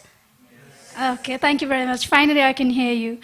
So, Malla, ma'am, I would like to welcome you in front now to give token of love to our respected panelist. And would you want to say some few words, or should I wrap it up in this way? Thank you so much, Prapti. You did a wonderful job. And thank you all the panelists and moderator. I really appreciate your time. Without you, it wouldn't be possible. And one thing I would like to say again and again is Launchpad is my baby. And when I was growing up, always they would say that to raise a kid, you need an entire village. And I completely believe it, because when I started People First, I needed a lot of people and support. And similarly with Launchpad, it's a baby, and it was launched yesterday. It got launched yesterday. And with the help of international and national support, it was possible.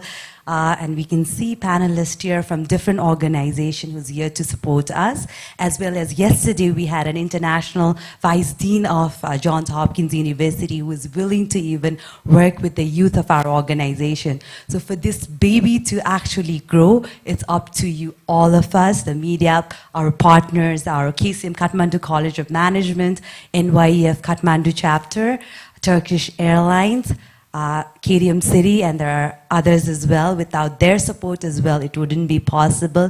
And last but not least, everyone should know that everything that you see and how perfect this is wouldn't be possible without volunteers of Kathmandu College of Management students. So let's give an applause to all of them. And they didn't even just give a platform to our students of that college, but we're giving this platform to everyone all over Nepal. So thank you, Kathmandu College students. You can even see Ishita and her team. If I start saying the names, it's a long list, but without the students of Kathmandu College of Management, this youth empowerment and reducing the unemployment in the country, my initiative, my thought would never be possible. So thank you all for being here, and thank you so much, all the panelists and moderators. Thank you. So to facilitate our panelist, Icha ma'am. So here we have our Chief HR and Administrative Officer at Ansel Sierra, Yuvraj Srivastav. Thank you, sir, for your precious time and for your actually modest words. Thank you very much, sir. Thank you. Can we please clap for him? And then we have Beena Rana, Management Consultant, Nepal, former Head HR, Standard Chartered Bank, Nepal. Thank you, ma'am. Thank you very much for your precious time. Then we have Bhuvan Raj Joshi, Senior HR Professional. Thank you, sir. Thank you so much for your presence. And yes, of course, I mean, like today, we're really, really thankful to you, sir, Rupesh Shrestha, who really moderated us in a very beautiful way. We should be very thankful to him for putting our words in such a modest way. Thank you, sir. Thank you so much. So with this, we would like to end this panel discussion over here. And thank you very much, sir, for your presence, despite of your busy schedule and putting your time. Thank you so much, sir. And also with this, a big thanks to KCM team, as Chamala ma'am said. A very big thank you to you. And this event would not actually have been successful. Thank you very much. And to our all the sponsors partner, thank you very much. So we have event partner KCM, supported by Nepalese Young Entrepreneurs Forum, Kathmandu chapter, and KDM City. Airlines partner, we have Turkish Airlines. Hygiene partner, iClean Technology. Media partner, New Business Age. Gift sponsors, Maitri and Mastakala. Outreach partner, CSIT and Evans MO. Television partner, Kasthamandap Television. Thank you so much. Without you also, this wouldn't have been possible. And once again, I mean, I couldn't thank enough, you know, I could thank you all day if I could. But thank you so much for your presence. And now we'd like to end up our panel discussion here. And I hope everyone really enjoyed and have a clear vision more now and a very clear mind to, like, what am I supposed to do next and what next? I hope you all must have had answer to that question. Thank you very much. Thank you.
एक्सनमा मात्रै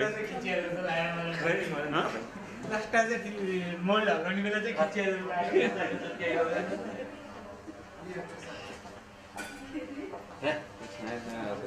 के अन्त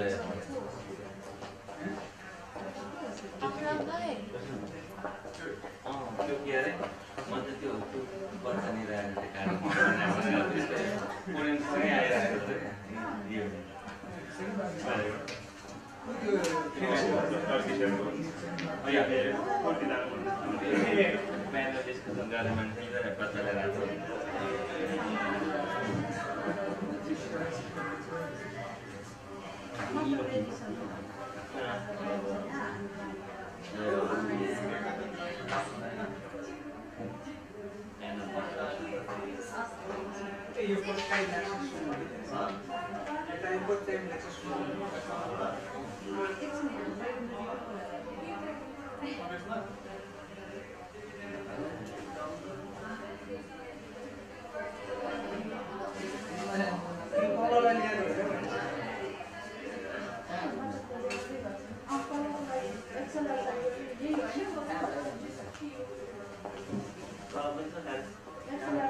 If you want a network going inside that.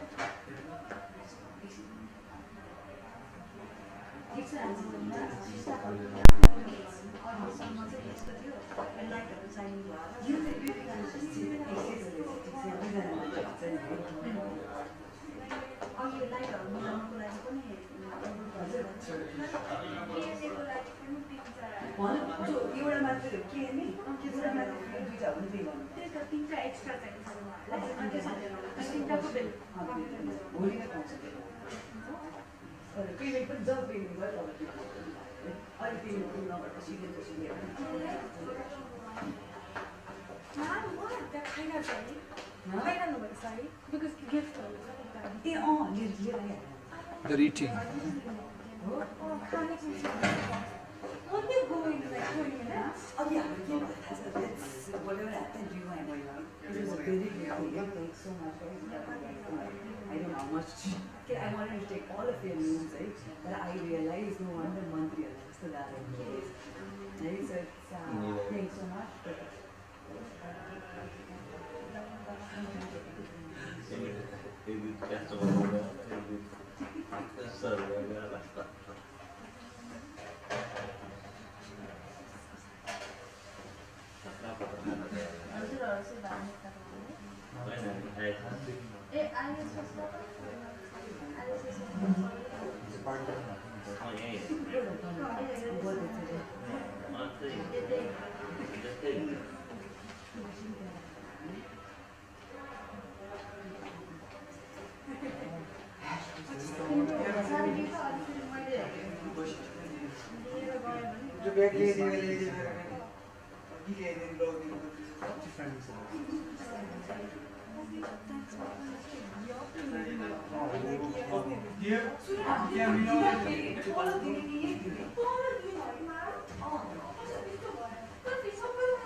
I'm leaving.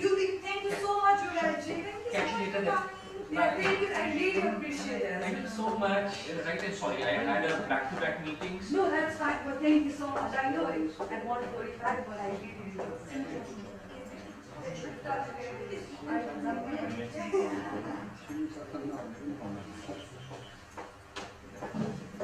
See, doesn't किन उनीहरु गयो कि फिर्ता आउँछ उनीहरु सबैजना गयो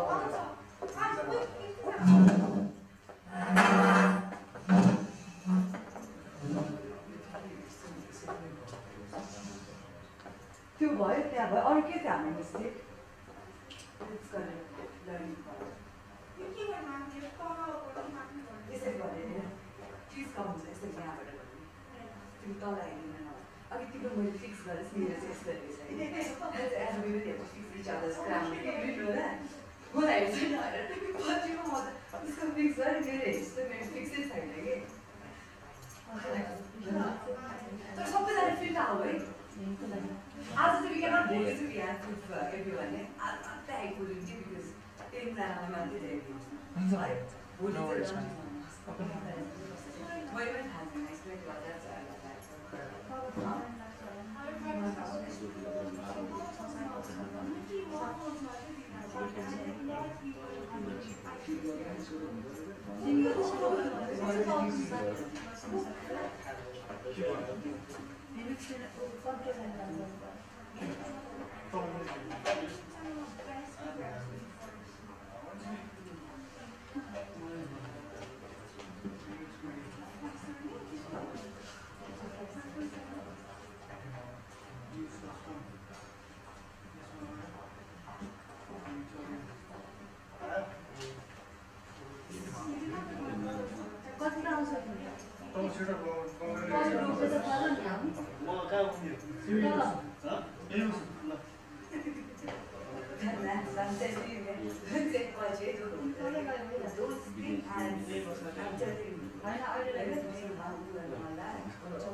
Hello, Ajit. It's Shamala. Finally, thank you so much. I really appreciate it.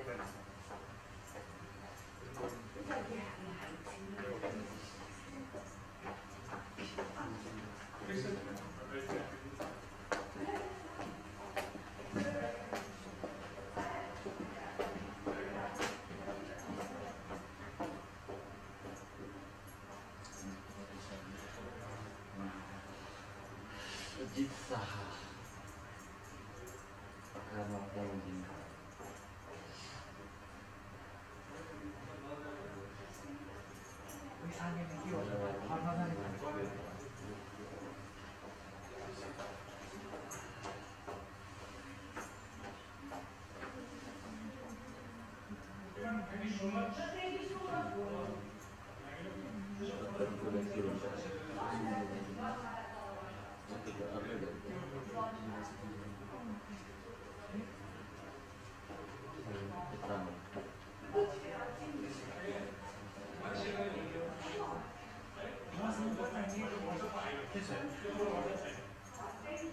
रेजिस्ट्रेसनमा sign गर्नुहुन्छ तपाईँहरू सबैजना मिलेर रहेछ त्यो इभेन्टको बेला आज त्यो क्राउडेड भयो नि त्यता साइड साइडमा त्यो अगाडिबाट चाहिँ अनि त्यो तपाईँले छोराले पनि आँखामा अलिअलि परेको त्यो छैन त्यो उहाँलाई फोकस गरेर लेखिदिएपछि आँखा धेरै चिकायो त्यो पसिरहेकोलाई त्यो त्यो त्यो पछिमा त त्यो स्ट्यान्ड गरेकोलाई आँखा एकदम खायो जस्तो उहाँलाई त्यो इस्यु मिलाउनु मिल्छ होला त्यसलाई मिलाइदिनु पर्छ कि आँखामा पछाडि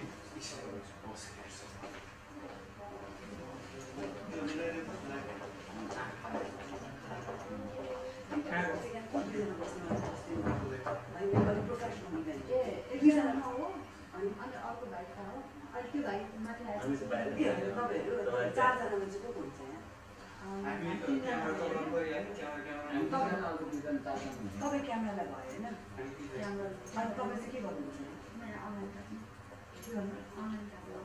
म र अर्को भाइ उता तल बस्छ नि त्यो भाइ चाहिँ अनलाइन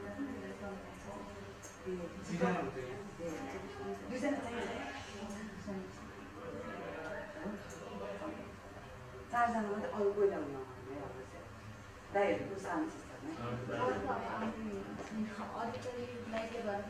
लाइटहरू सबै ठिक छ नि होइन अघि पनि थियो सक्यो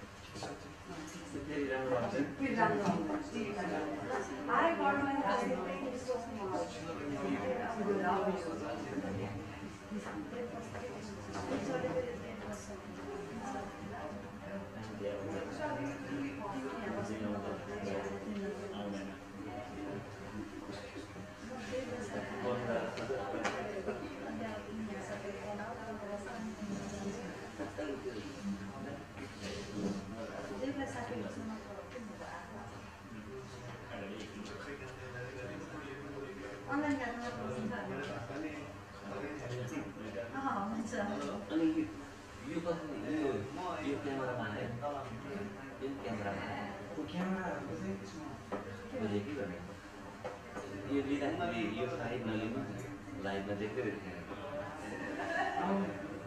अनि अघि हेर्ने मान्छेलाई कन्ट्रोल गरेर बाहिरबाट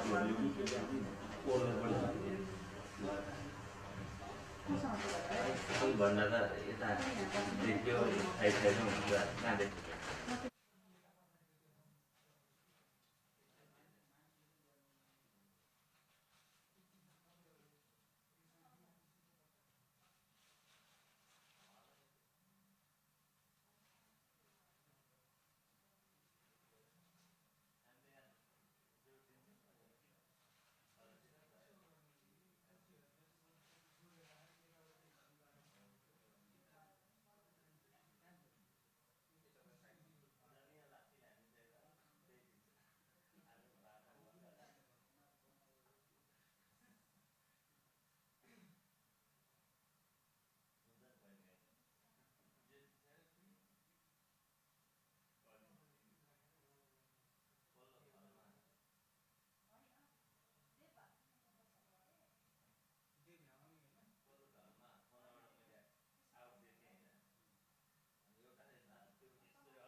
Are we ready there?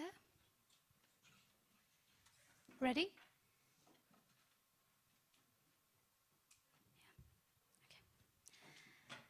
Hello, namaste, and good afternoon to everyone assembled here today. I, Prapti Khairka, on behalf of People First, feel extremely privileged to welcome everyone and extend forward my warm welcome among all our respected dignitaries, guests, and students.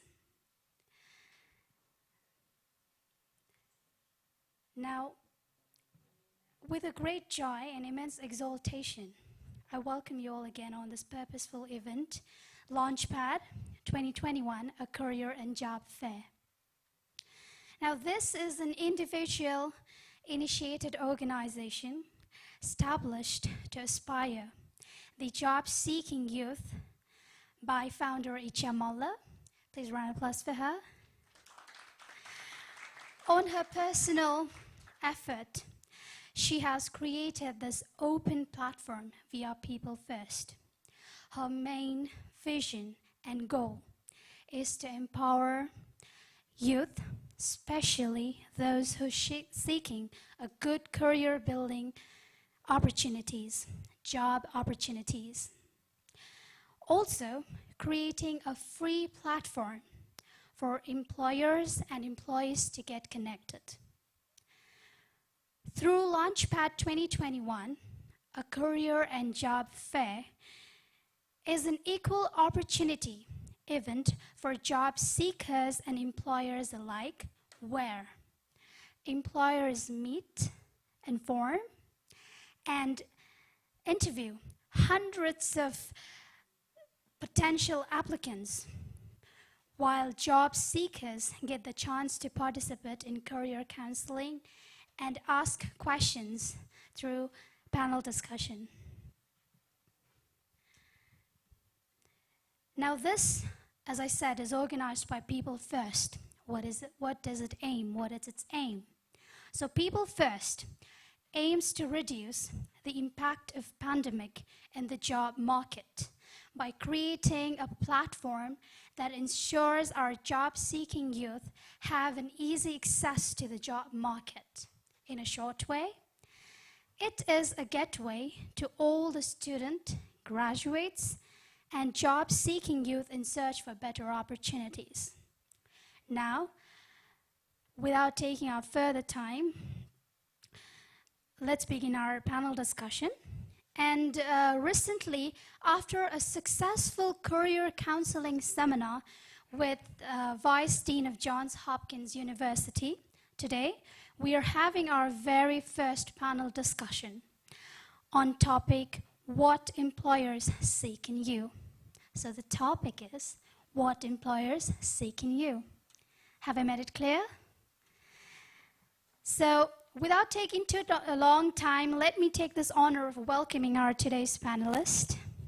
So on first, we have Karma Tenzing, who is professor of ex-Wall Streeter and entrepreneur. Let's go welcome him with a warm clap. Thank you, sir. Then next up, we have Nicholas Pandey, who is an executive director of Kalika Construction. Let's welcome him as well with a warm clap. Thank you, sir.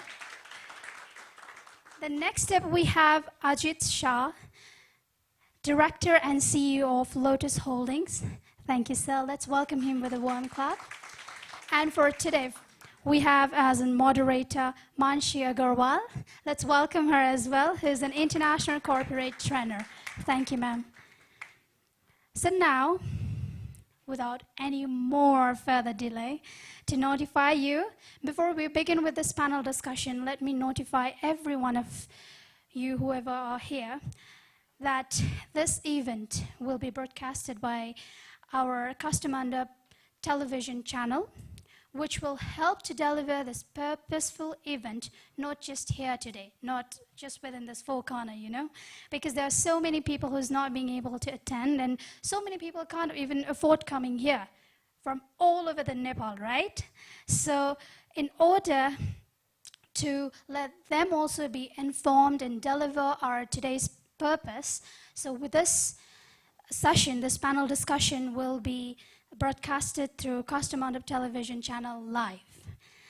Now I would like to hand over this mic to our moderator and begin our today's panel discussion on topic, what employers seek in you. Thank you. Up Thank to you. ma'am. Thank you so much. Thanks a lot. Good afternoon, everyone. I believe that great things can come out of great conversations, and this is definitely going to be one of them. Today, we're going to have a session which is going to be an hour, hour and a half long. And while I'm going to be taking charge of the first part of the session, I'm going to be asking these three gentlemen here questions which are extremely relevant to just about anybody who's looking for a job or looking to switch a job. Also, of course, because their personal stories are so inspiring, we'd like to hear some of that as well. So that's going to happen in the first part, and in the second part, we're going to open it to the audience. Please feel free to ask questions to them directly, okay? On that note, I'd like to begin. My first question is to you, Mr. Pandey, and the question is, what do you think you did differently that led you to where you are today? So what do you think it is that you did differently that made you who you are today? And of course, the same question would then be repeated for the two of you, sirs. Thank you, Mansuri, and thank you everyone present here, especially the sponsors and the organizers. So when you're asking me like what I did differently, so are you talking about my human resource management, or like you're talking about myself as my career? I would want this answer to be asked as you wish, answered as you wish. However, it could also relate to what you did differently in your own career that made you the person you are today. Okay, thank you again for the question. It's sounding like I'm in a beauty pageant, you know. But great. That's okay. A little bit of humor. To be honest, like my company itself is over 45 years old company, so it's obviously a family-based company. So it was really very difficult for me to break the taboo. The way my company functions, still functions, is very, very traditional. So me coming as the second generation and trying to do things differently was very challenging for me. But fortunately for me, I had done this course of change management, whereby I was told that you should not force change to your system. Even if you become successful to manage the change, it will ultimately come back to the old system, because people would try to resist change. Not just my staff, but also my seniors, because like I told you, this is an old company and people older than me have worked more than I have in this company. So the thing I've done differently is like I have opted incremental changes in the company so that the change would not make people nervous, but they would sort of like try to take it, and then that's how I did some changes in my company. That's how I think like I'm being able to manage all those disruptive competition that's coming in my company. I hope that covers something, okay? I mean, like, absolutely. At the end of the answer, I was kind of lost myself. No, but I also really like the idea when you talk about incremental change, because that's the one that's going to last a lot. I think that was a great insight. Thank you. Thank you. Yes, Mr. Shah. Thank you, Mansi, for that question. And first of all, thank you so much for the organizers and having me here. It's an honor and a privilege. I'd like to answer that question in a different way. It's actually a story of me the last 18 years. So what did I really do different?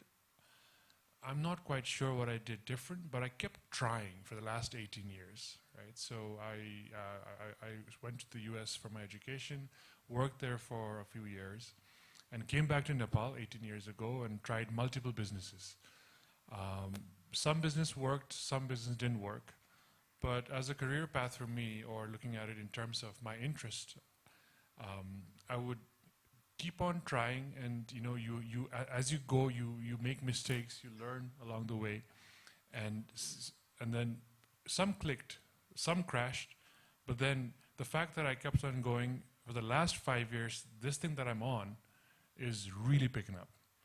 So you never know what will work and what will not work, but then I think you should not give up. you should continuously, if you believe in something, just persevere and move forward. So I think that's the only different thing that I can think of.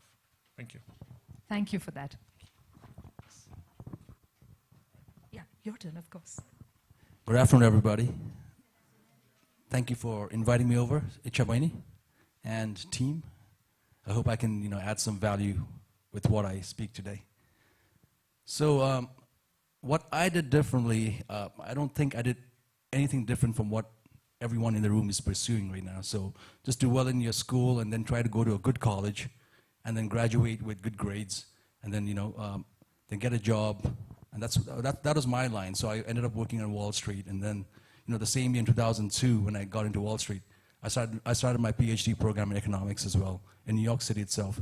So I did that for and persevered, did that for about 18 years. Like up to 2018, I was in. So 2016, I was in New York, and 2016, end of 2016 was when I decided to move back to Nepal. So like same thing, like I was what other panelists were saying. It's about like grit. It's about doing a bunch of different businesses. And what I learned in the U.S., I try to apply it here in the beginning. But it's really hard to apply what you've learned there to work here. It may work in the U.S. because the systems there are designed for that study. That whatever you studied in the U.S., systems are designed for you not to fail there. Whereas in Nepal, it's completely different. The work ethics, just the general mindset, it's completely different from in the U.S. So that was the transition, difficulty that I had in the beginning. So I started a bunch of businesses. I had a media company. I had, I still have my trekking and my expedition company and all these. And a school that's been around for 36 years. So those are the businesses I was running. Obviously some didn't work, it failed, but the others that are still surviving, what I got from that is a very valuable message that you gotta unlearn everything that you've learned in the past, and then you gotta relearn again, because as one of the quotes on the internet was about the educated of the 21st century are not those who have the book knowledge and who have all these other things. Rather, it's those who can unlearn and relearn things again. So in Nepal, that's what's given me the opportunity, and I feel that's helped me a bit to do things differently. I'd also like to ask you a follow-up question to that. What do you think was the one big thing that you had to unlearn when you came to Nepal? Just the fact that you can't expect the same level of commitment from employees over here, because there's a bunch of things over here which is different from the Western world. Like, first of all, is compensation. Next thing is, the mindset is completely different from what people have over there, whereas over here. Over there, it's more merit-based. Like, if you do well, you get promotions. Over here, it's more longevity-based. So if you worked longer in the company, you expect that promotion, even though you don't have that, you're adding that much value to the company. So that's the difference. So that's something I had to unlearn. Great, okay. That was a great answer as well. Okay, so my next question is to Mr. Shah, and the question for you is, what are the mistakes you think you made in your journey? And would you like to, in a way, sort of if you could go back in time, would you like to avoid them? Or do you think it's great that you went through the experience of making the mistake? Thanks for that question. I consider myself an optimist most of the time anyways. I think you live in Nepal, or with all the stuff that's going on, you have to be an optimist, and that has actually shaped me to look at things in a very positive way. So I really don't look at mistakes as mistakes, but these were just lessons.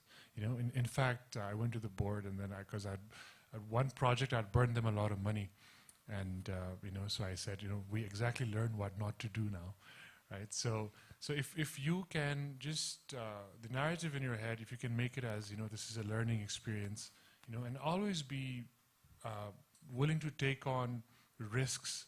And I would encourage everybody to make as many mistakes as possible right now. And as you're younger, you can afford more mistakes, and then because you'll have the time to do it. But later, I'm not sure whether later you'll make less mistakes, or later you'll be not as risky as you were in the past. But I do believe, like I mentioned earlier, the different thing that I did was I kept on going. So I kept on making mistakes, learning, and then it clicked. And then now, like I mentioned, the last 5 years has been really good in terms of this particular business that I'm doing. Whether that's a mistake or no, only the future, only time can tell.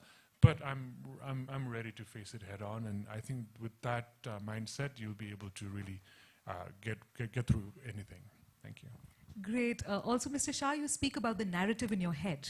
So I want to ask you, do you indulge in self-talk, and are you telling yourself, okay, you can do this? Yeah, I do that in the shower every day. So it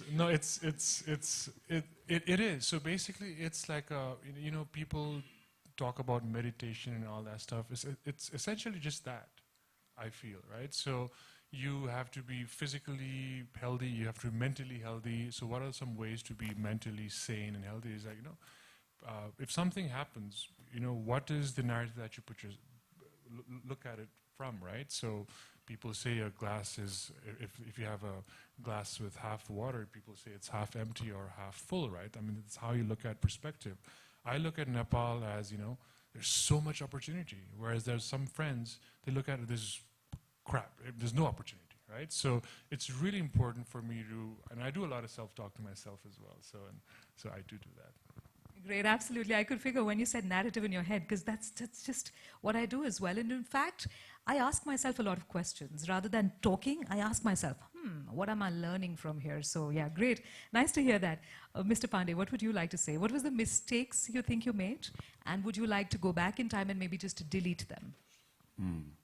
Just like one of your documentaries, which said, why not to visit Nepal, I also have, I have also made some list of what not to do in business. But I keep on making mistakes all the time. So here's a disclaimer for people, younger people listening.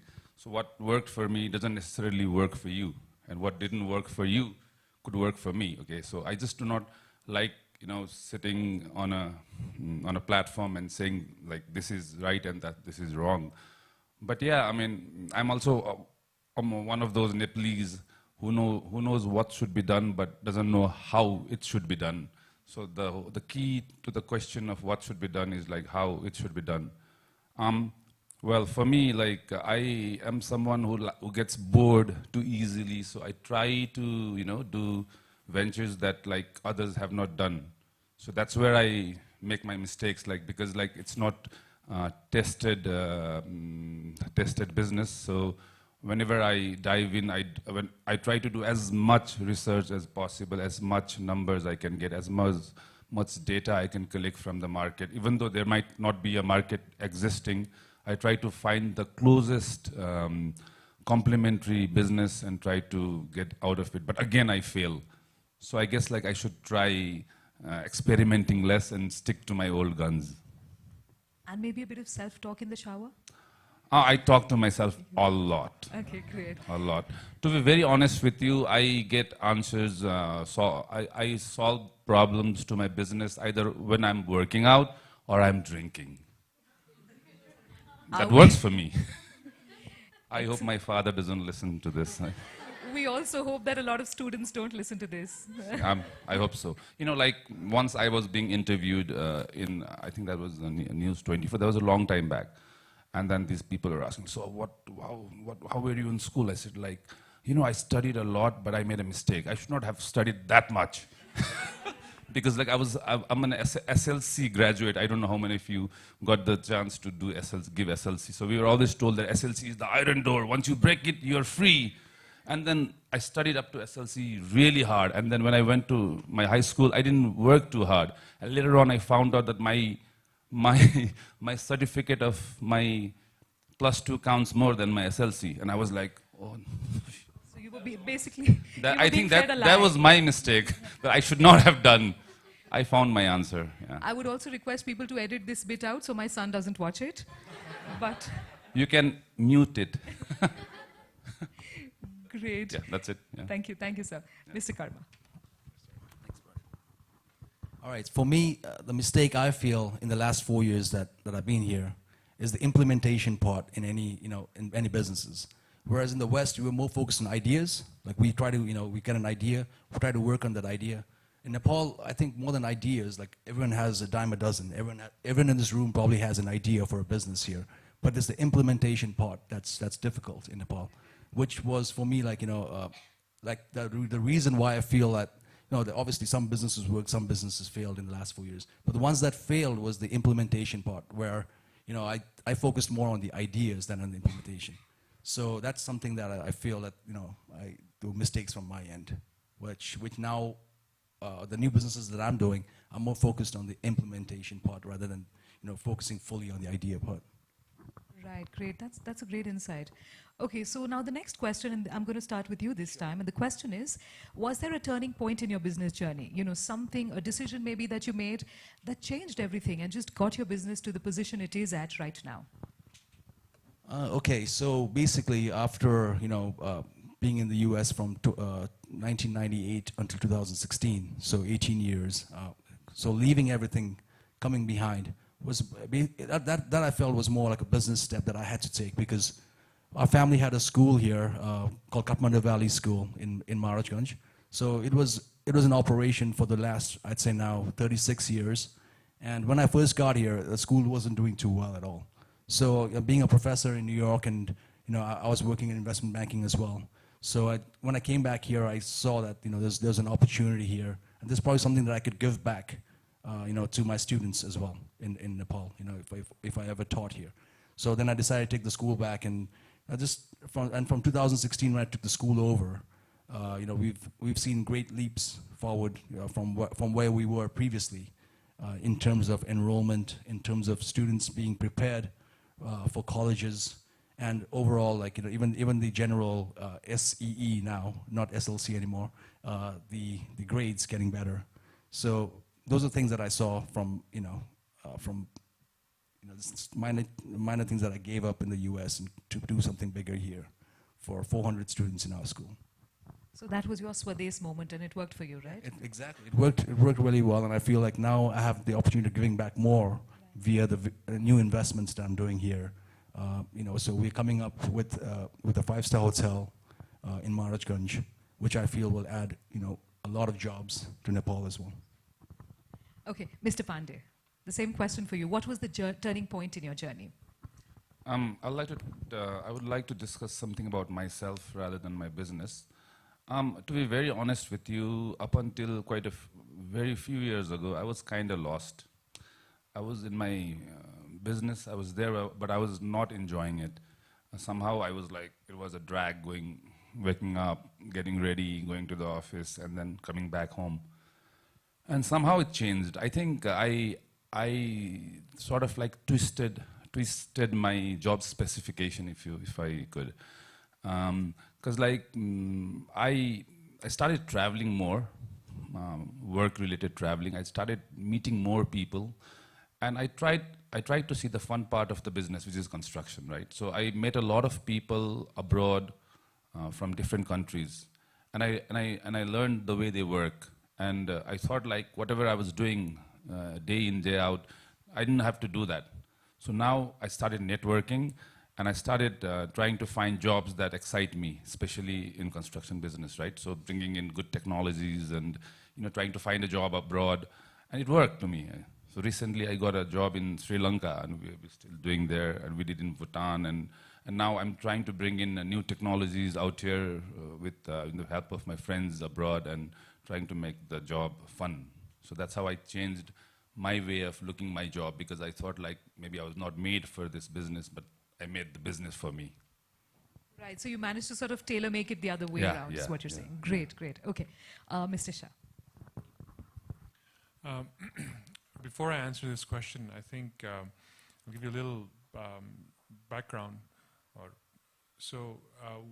I'm second generation of a family office, so we're in real estate, healthcare, pharma, and technology. And when I came back to help with the family business.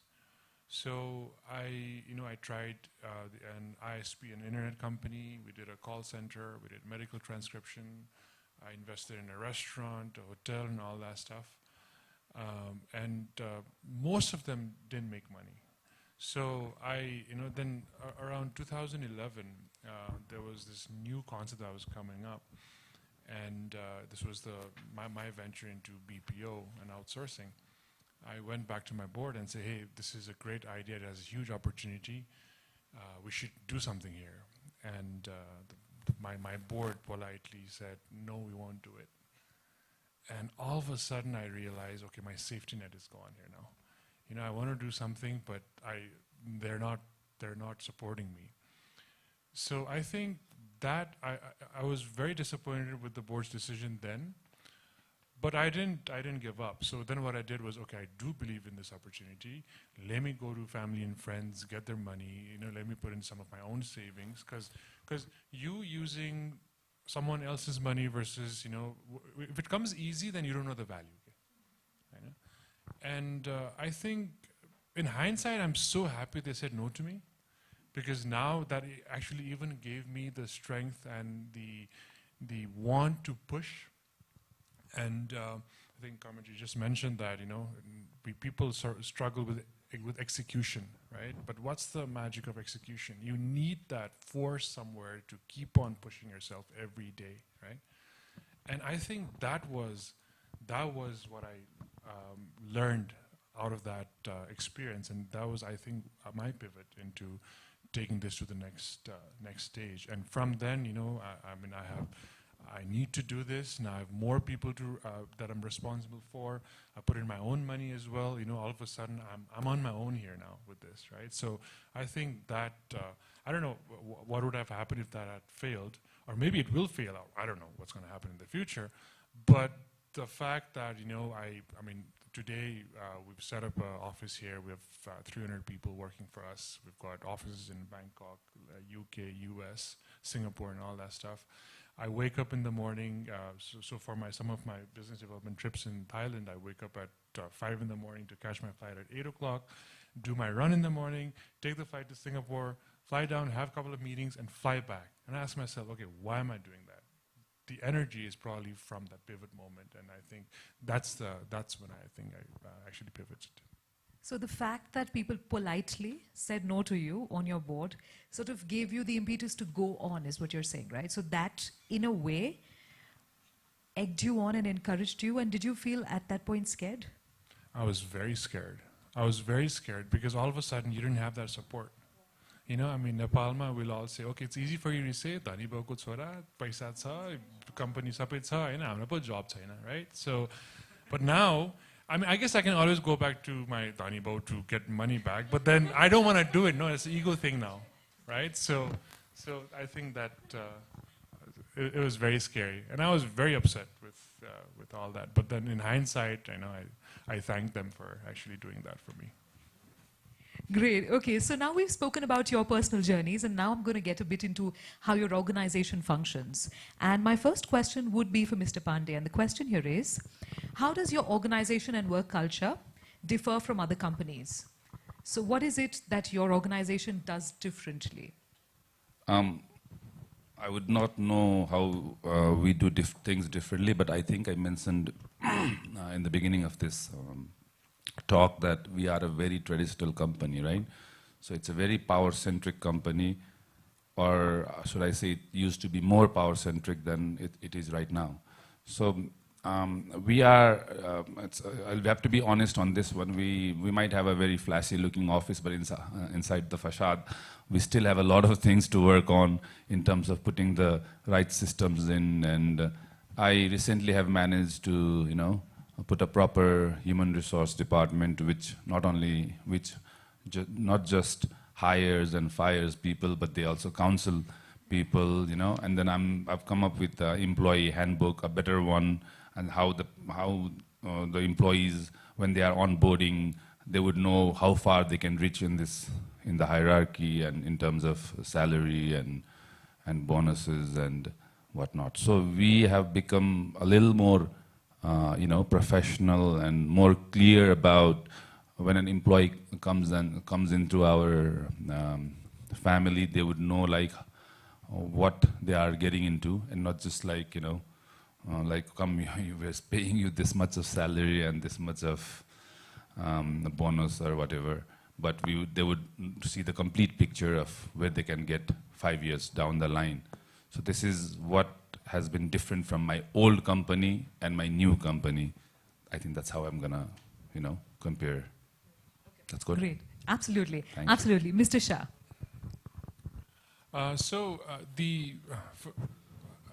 The answer to that question from my side is we are always trying to align our employees or with our vision, right? So it's almost like, okay, we need to make sure that they fit in our culture. So we have that culture angle of it. We've looked at so when people join our team, there are ways that they can. We have a company core value system. So is the alignment happening in terms of where does that specific person want to reach? What is his or her aspirations? And can we help him or her achieve that or not? Right? Because if you just hire people, we need that person. We feel that we need that person more than that person needs us. Right? So that is our thought. And again, I mean, I've tried different ways of working with different kind of people, but I've seen it clearly that if we can align our company goals with our employee goals, that helps. And company goals doesn't mean only targets and meeting numbers and stuff like that. Company's goals in terms of alignment in terms of value system as well, right? So people, and we've seen that people join organization for different reasons. Some wants to make money, some wants to learn, some wants to grow, everybody is in different phases of their life, right? So, and then everybody's not with you forever. But how do you make sure that the limited time you get to share with that person, you maximize it for the both of them, right? And it's easier said than done. I mean, I can just hypothetically give you this philosophy, but I think you need people who believe in this. And I've been fortunate to have a great management team that does it for us. Great HR, great GM. So that way, it's a constant discussion as to are you okay, are you not, and if you would ask me in terms of what would be very important is probably transparency. So we are very transparent as to where you want to go. We have measurable goals, targets, and it's almost like you're gamifying it, right? I mean, why does when you go to a football game, why do people all, any of the cheerleaders hooting, the fans hooting, the teams are all, they've got that energy. How do you get that energy in your team? So the goal has to be defined, there has to be a scoreboard, so it has to be transparent. So that's what we try to do most of the time. And ultimately, if people are positively growing, if we're helping them and we're growing with them, that's how we've sort of tried to do it so far. Right, great. I really like that insight on gamification and giving them targets that are achievable and targets that sort of egg them to go on. That's a great point. Okay, Mr. Karma. Sure. All right, so for me, rather than profits on paper, we are pursuing more profits on the social side. So what our school does, that's my core business is the school. So what we do is we try to do things differently. We are giving scholarships every year so right now we have about 200 students on some kind of merit and need-based scholarship. So around $150,000 a year is what we give in scholarships every year. And also about 100,000 free meals to those students who can't afford it and the teachers. And there's orphanages as well, which the school supports from the side. So, and we do all the meals there from the school itself. So about 40,000, 50,000 meals a year in excess to that as well. So annually we're giving all that to the school and a lot of stationery and your school uniforms and all that. So that's what we felt like we could add value in, because in Nepal, the school business, everything is the same. Everyone has the same, trying to get more students as they can, try to increase their bottom line, because they probably have 20, 25, shareholders and all that. But since our school was a family school, and, I was fortunate enough that my family, since I'm the only one, I'm a first generation, and the only one in my family to have gone to actually high school and finished my college.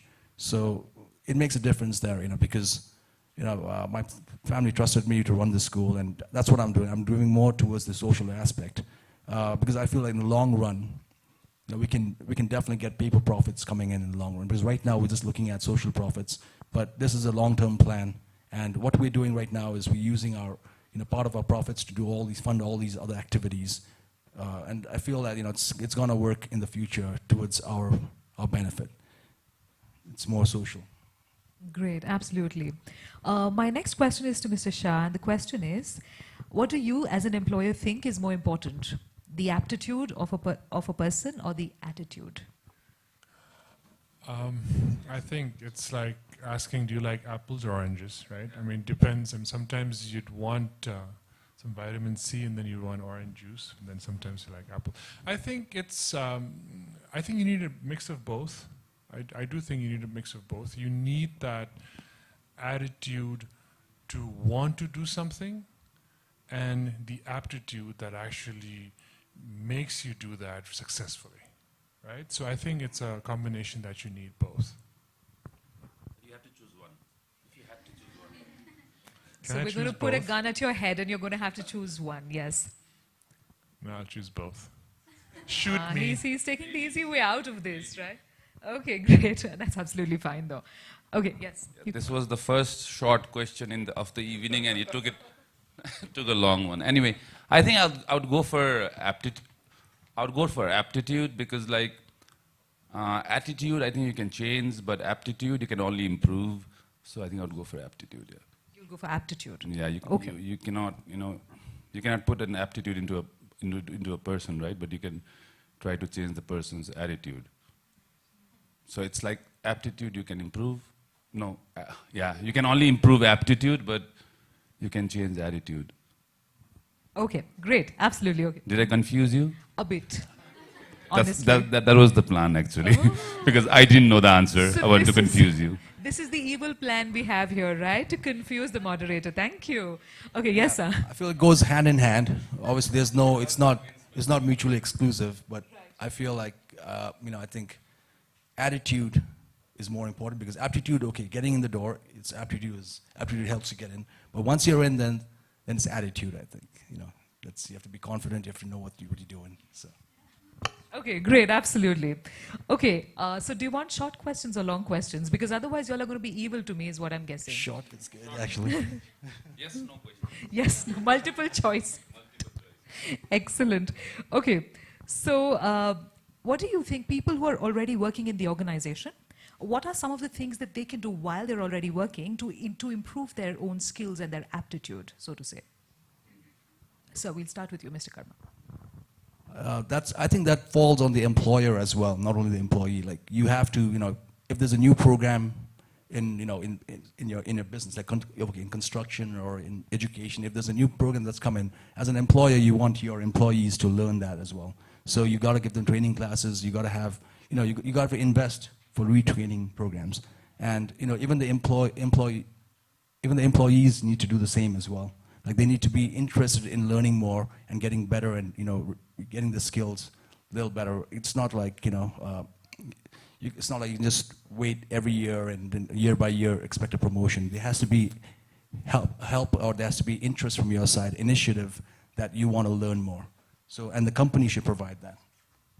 So the company should provide that plus the environment maybe to grow and encourage all of that. Yeah, companies should encourage that. Say in the schooling business, if there's a new Montessori program that's come in.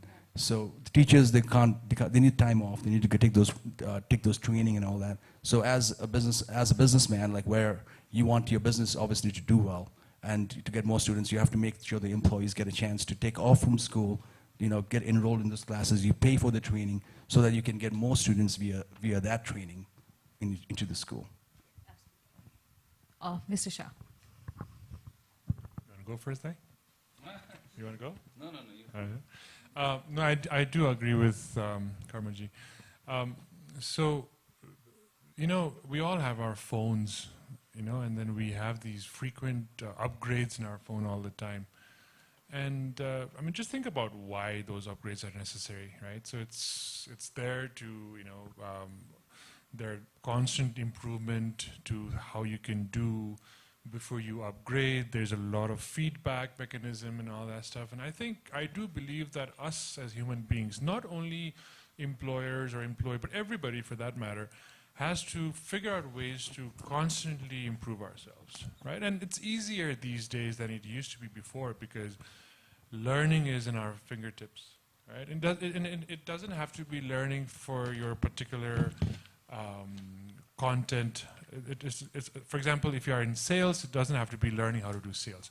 It could be learning how to do sales. It could be learning how to be a better son, or how do you treat your children differently.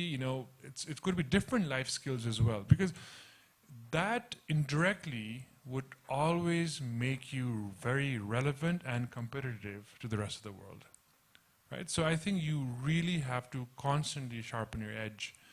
There's many Aesop fables also, or old stories as to, before you go into a fight or before you go into something, you really spend time to sharpen your tools and stuff like that.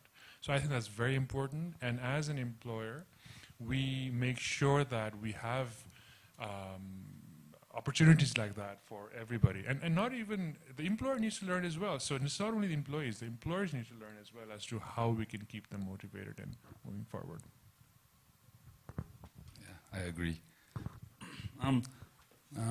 What I feel is like the most important thing that differentiates human beings from animal is like we can communicate comprehensively. I think one of the reasons that we are today where we are today is because we as human beings, we could communicate more comprehensively than animals. Well, we were also not satisfied about our well-being, that's why we are here. But like, that's why what I'm trying to say is like, even in workplace, in work culture, I think you all also have faced this situation that you are the one who's doing all the job, but someone else is, taking the credit. That's because just because you can communicate and talk and then, make his presence felt in a different way than your colleagues. So I think we should try to, be more interactive and, be more like a presentable person. Like even your ideas, just like Ajit came up with this business idea, even though his, family members did not want to fund it.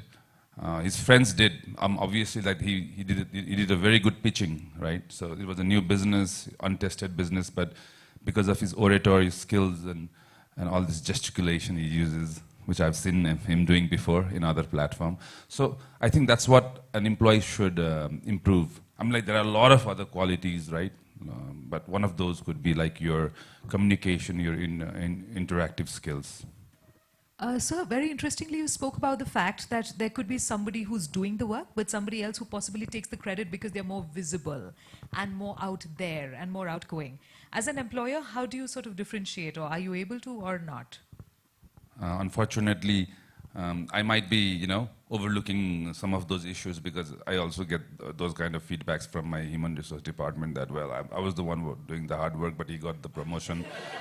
So, but again, I'll have to be honest, right? That's why I said, maybe people should be more presentable and say, hey, sir, I've got this idea. Maybe we should do this idea. I think it's a great idea because this will help in our company in this way and that way. So if someone else comes to me and says that it's his idea, that I have to believe him, right?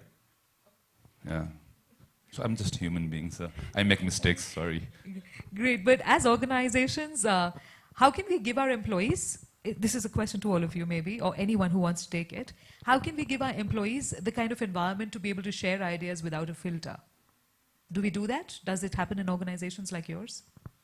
I think in organization like Ajit, the new one is started. I think I'm sure he's got this kind of environment where people come and you learn from each other, and I'm sure he's having strategy meetings every month or something like that, right? In between flights,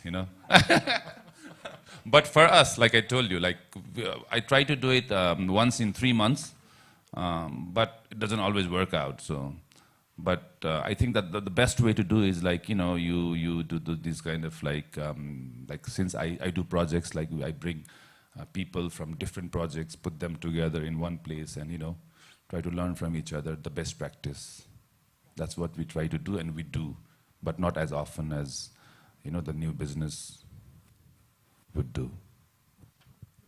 Sure. Yeah, so what Nicholas has said is partly true.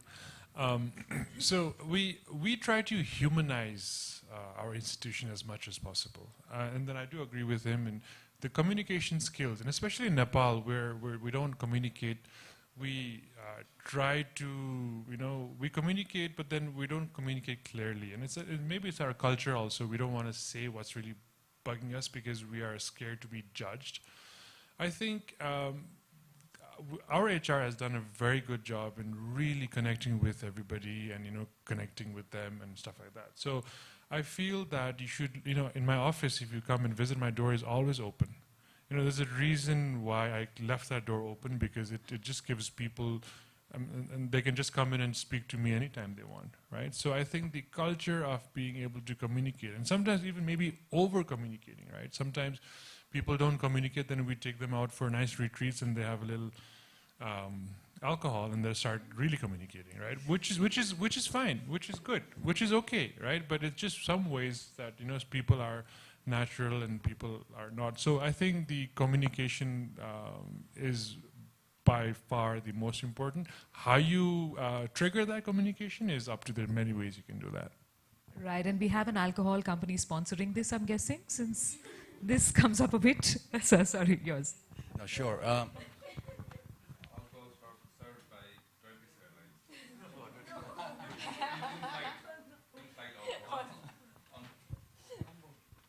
Yeah, so I completely agree with what Ajit ji said about culture, because I think in Nepal, you're born and raised to revere seniority a lot. So you don't really talk much in front of your seniors or your teachers, or you don't ask questions because you fear retaliation, they may laugh at you, or they may not, or your friends may laugh at you, all that stuff. So that's something that you hold back in Nepal, and that's something in the West. Okay, that's a little different, because the reverence for seniority is not as strong as over here.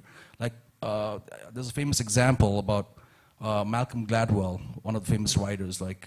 He wrote Outliers and all that book. So he talks about how Korean airlines back in the 70s and 80s, there was a period when they were getting a lot of crashes, a lot of plane crashes. And then he figured, he looked into the reason behind it, why this was happening, and what could potentially be the problem. And in the end, and ultimately he came with his assumption, which seems very true, the way he wrote it was a cultural thing, because the co-pilot would never question the pilot. So if the pilot was making a wrong decision, the co-pilot would not question his thing. He'd be very, scared to ask a question. He'd be very, he thought the pilot might be dismissive of him, or the culture was such like that. Korean culture is very like Nepali, where seniority is revered a lot. So in the end, the Korean airlines, they got rid of that. They made sure this thing doesn't happen, and the co-pilot and pilot could be at the same equal terms in speaking. So they had to fix the culture to make Korean airlines, get out from that aspect of getting into plane crashes. So it's a very famous, written by Malcolm Gladwell. It's a famous piece. So I think you should just read it and try to figure out why culture can, pretty much hinder progress. Right, that's a great insight actually, because I see that not just Korea and Nepal, but a lot of South Asia is like that. A lot of hierarchy and a lot of reverence for people who are senior to you, people who are from your gaon, like Dai, Bhai, and all of that is there. Great. Okay, another thing. So we have a lot of students listening to us. And what do you think students can do that would really make them more future ready? So what are some of the skills they can pick up? What are some of maybe the other characteristics or maybe the other talents, let's say, that they could actually inculcate? Or yeah. So what I felt as a student myself, and getting into investment banking and the whole world there, I realized that you have to learn a programming skill on the computer these days. If you don't have a programming skill, you're pretty much light years behind your competition, because the future is all about being able to program. Even if you're not the best, but at least being able to do code and being able to do all that different things on the computer. And I feel that's more relevant to the future generation. The coding is very important. Great. Mr. Pandey, what would you say? This actually is a difficult question. I again cannot say 1, 2, 3, like you need these skills for your to survive in this this competitive world. But having said that, just like Karma said, like everything is technology enabled these days, right? So I'm sure like you have to make yourself like more friendly towards technology. It goes without saying. Other than that, I think like if you're talking about being an employee, then you definitely need to, you know, make sure like the degree you're getting hold of is good, any good to this, to the current world, because like, especially in Nepal, I might be having a master's degree or even a PhD, but like when I go to sell it in the market, then I won't get a good job. So that's a sad thing, you know, like the job demand in the market does not coincide with the degrees or the qualifications we get in Nepal. So that's a very sad thing. So I think like we should be more like, in order to excel in your job, you really need to be hands-on, like an expert, like a vocational training or something like that, some technical education. I would rather go for a technical education if I wanted to be an employee. But if I just want to be an entrepreneur, then obviously I would go for some good business school, and again, at the same time, work somewhere where I can really sharpen those skills and bring everything I studied out. Yeah, something like that. Okay, Mr. Shah, what do you have to say? I think I can't emphasize enough to, you know, how important it is to really figure out what you like doing. Okay, and it's a very high-level statement, but if you try to really, if you know what you like doing, there is a very high probability that you'll be very successful doing that. Okay, so what do you do as a student, or what do you do at this age, or what do you do? You experiment, you explore, right? So I learned this hard way after burning a lot of money for our business. I tried to run a company as an operations person. I figured I'm terrible at that. So these days when I partner with people, I say, if you want me to really spoil the company, then give me responsibility of that. And they say, okay, I wouldn't want to give you any responsibility of that. Then I tried, you know, the technical role, right? So I would do all these things, and I said, okay, I'm not a technician. I know logic, I know high level, but I can't, I mean, I know a little coding. The coding, and Carmen is right, I mean, he actually helped me, the coding actually makes your brain logical, which is very good. But then if you go to deep roots of coding, then I struggle with that. I just get bored. I don't like it. But then there are some people who are really good at it. So I think it's really important to keep exploring. And, you know, then if you feel you don't like it, then try something else. And ultimately in doing that, and hopefully you'll not spend your entire life doing that, but if you are consistently exploring, you will figure out what you like doing. Then you really double down on that. That becomes your strength, and nobody can beat you in that. Okay, and now I'm going to ask, sometimes employees in Nepal are not very satisfied with what they're getting from their organizations. So they're not satisfied, let's say, maybe with the pay, with the environment, with the rewards, with the recognition training. So what does your organization do, or what would your organization like to do in order to avert this problem? I think in Nepal, the main thing, as we spoke earlier, is the remuneration for the employees, right? The pay is not good enough, and obviously, you know, the work ethic is very different from what you'd see elsewhere, because here you work 6 days a week but less hours, which you know, I don't think anywhere else in the world they do this, because, you know, everywhere else they say you need at least 2 days break to, you know, to get your focus back and be on track. So in Nepal, to get employees to work the best is something which I feel will take time, in my organization especially, because, you know, in school we can't just drastically increase the pay of everyone.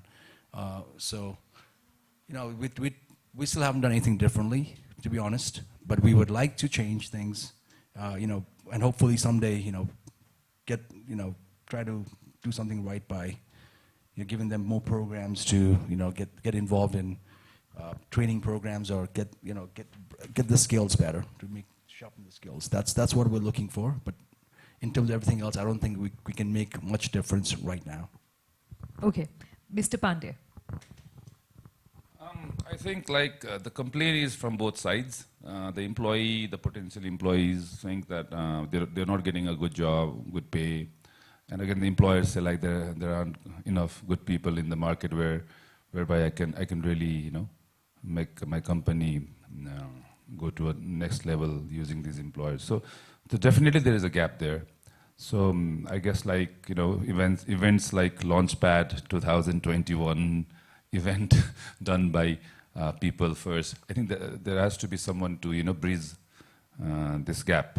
So I'm sure like events like this would help bridge that gap. But yeah. Mr. Shah. Sure. So I think so we need to figure out what is not working. So communication is very important with the employee and between the employee and the employer. We really need to. There are various ways you can look at a challenge, and again, going back to the thing about communication, that really gives an opportunity for you to really understand what's happening. The problem that you mentioned is not centric to just Nepal. It's a global phenomenon, right? So people around the world, I mean, some people are happy about their workplace, some people are not. So for people who are not happy, the employees who are not happy about their workplace, it gives them actually an opportunity to identify that problem, right? So I mean, in mathematics, or my mom always used to say, understanding the problem is 50% the solution, right? So then the employee gets the opportunity to actually say, okay, this is not working for me, then he or she can address it as to why it's not working, right? So, and then we constantly see this is a reason as to we need to align between the employee and the employer to make sure that, okay, are you fit? Are you in the right fit? Are you doing it for the money? Are you doing it to work? Are you doing it to network? So it could be different aspirations for different people. So I think understanding what that is and putting them there is important. Great. Okay, so I think this is my final question, and then we'll have questions from the audience. And the question is, as people who've already been working for a while, what can we do to create sort of a platform for the youth to showcase their skills? Is there something that can be done? What do you all think can be done on a macro level to create a platform that will give youngsters a chance to showcase their skills? Can I go? Absolutely. Okay. So, I can only speak from my experience because I really don't want to speak about theory and all that stuff. But 10 years ago, when I got into this remote teams or outsourcing business, I realized that Nepal has the skill set. Nepal has individuals as well as companies have the skill sets that are at par with the rest of the world. So Nepal is a very, we're not really that behind in terms of knowledge, in terms of education. We struggle in physical infrastructure development, but our technology or the digital infrastructure is quite par with the rest of the world. Now, for this particular sector that I'm in, I'm thinking about, when you look at jobs, you don't just look at jobs within Nepal. How can we look at jobs, or how can you look at career opportunities beyond Nepal by staying here, right? So, for example, we've all witnessed the remittance boom, in the blue-collar remittance boom that happened over the last couple of years. And that, so we actually have 600 people, or we used to have close to 2,000 people leaving the country every day. What was happening? People were going abroad for jobs. Now I'm looking at this whole situation as there is an opportunity for white-collar jobs for international markets, right? And that's essentially what we do. So all our 300 people are actually working for foreign customers, right? And now for that, I feel that this is really going to explode. This will be the next remittance boom driven by the white-collar workers. Now, how do you make a platform for that? I think everybody is doing their own bit. I'm from the business community. I'm doing it on my own individual capacity, but I can only move so much. I will never criticize the government and say they didn't do enough. I think it's all our responsibility also to help them do it. What we're trying to do is not rocket science. We've seen people like Philippines, India, Vietnam, and even Pakistan right now really try to take advantage of this. And COVID-19 has actually made this, has actually accelerated this to even happen sooner.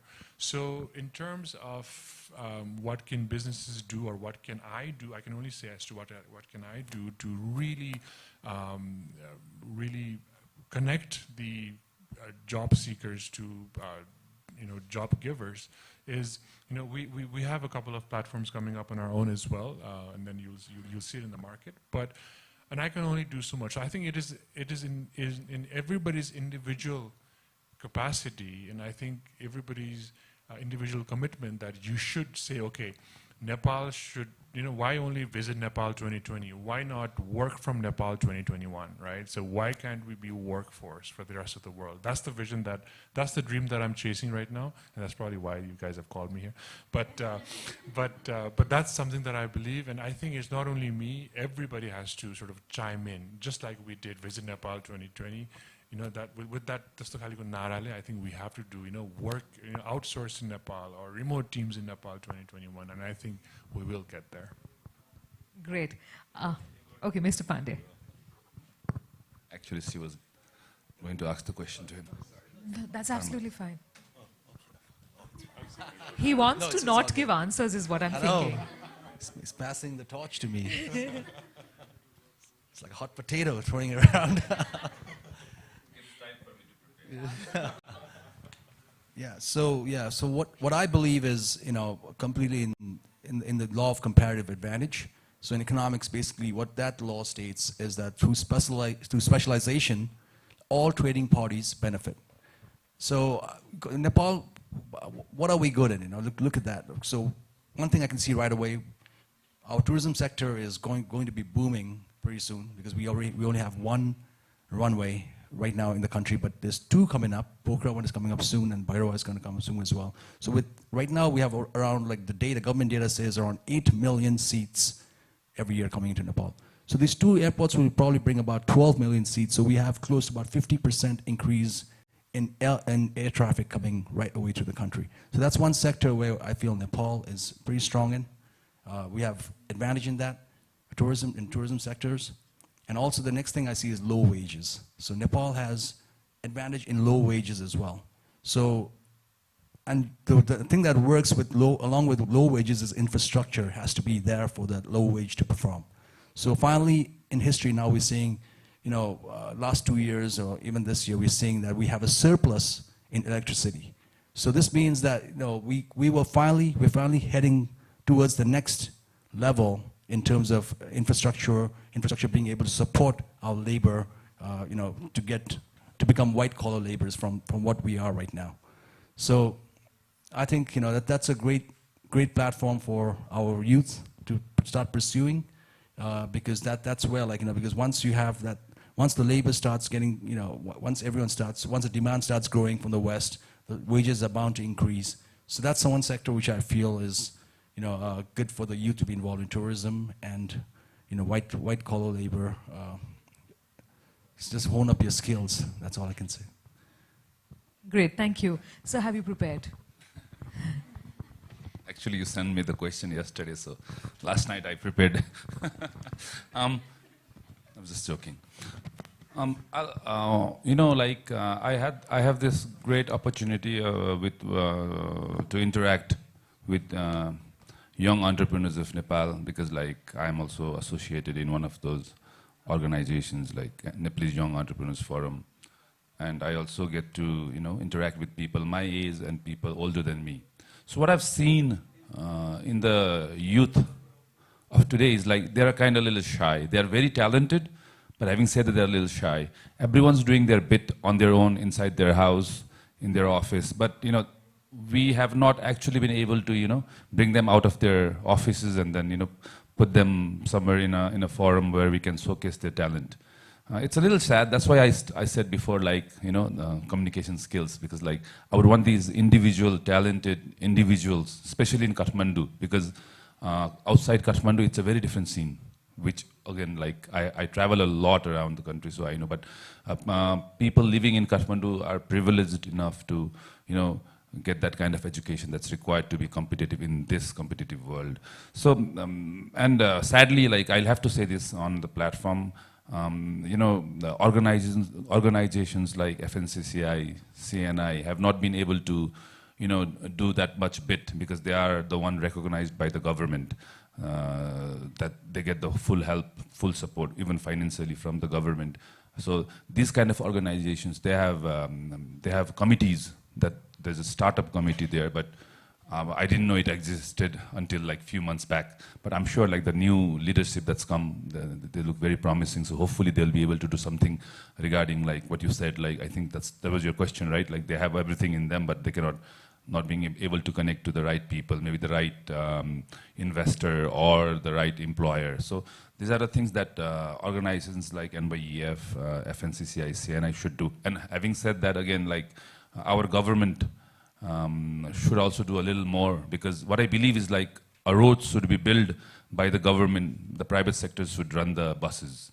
So similarly here, we should give the platform to the youth to showcase their talent through the government, and then the youth should and then walk the talk. Great. Absolutely. On that note, we come to the end of the questions from my end. Now we're going to take a few questions from the audience. I would appreciate if you could just raise your hand when you want to ask, and if you could also say who the question would be directed towards, if there's anyone in particular. Otherwise, anyone's free to answer. Yeah. Questions? Yes.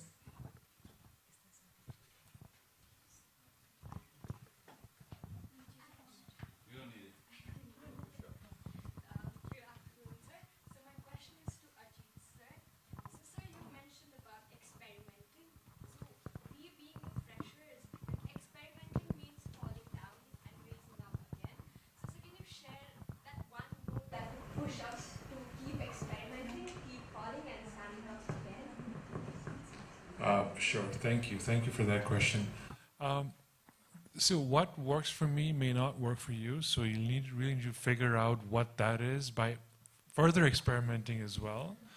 But I think the mindset that you should take on challenges. You should expect to take on stuff. You should be ready to fail.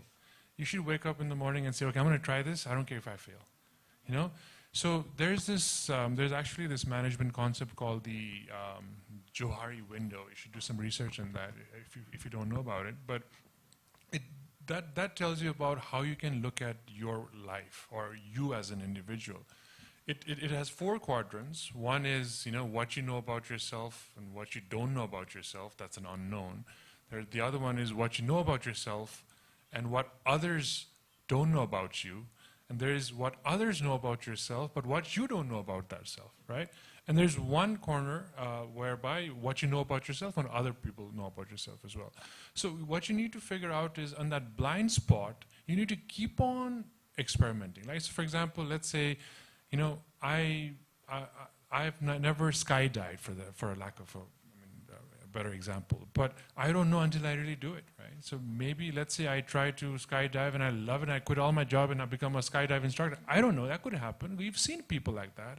Haven't you seen all those Red Bull ads and crazy ads? Why did that happen? How do you think those people actually got there, right? I do a lot of reading on biographies and stuff like that, because people's story, how they got there, what excited them, what compelled them.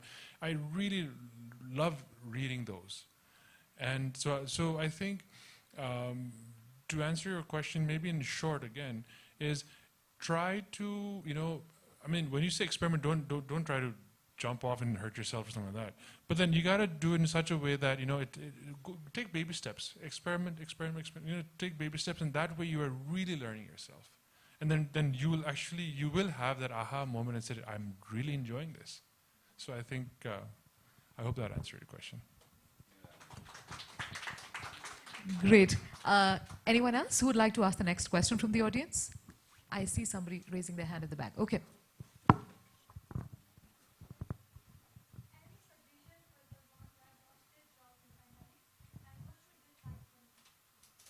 And is there anyone in particular you are directing the question to? No. Okay, open.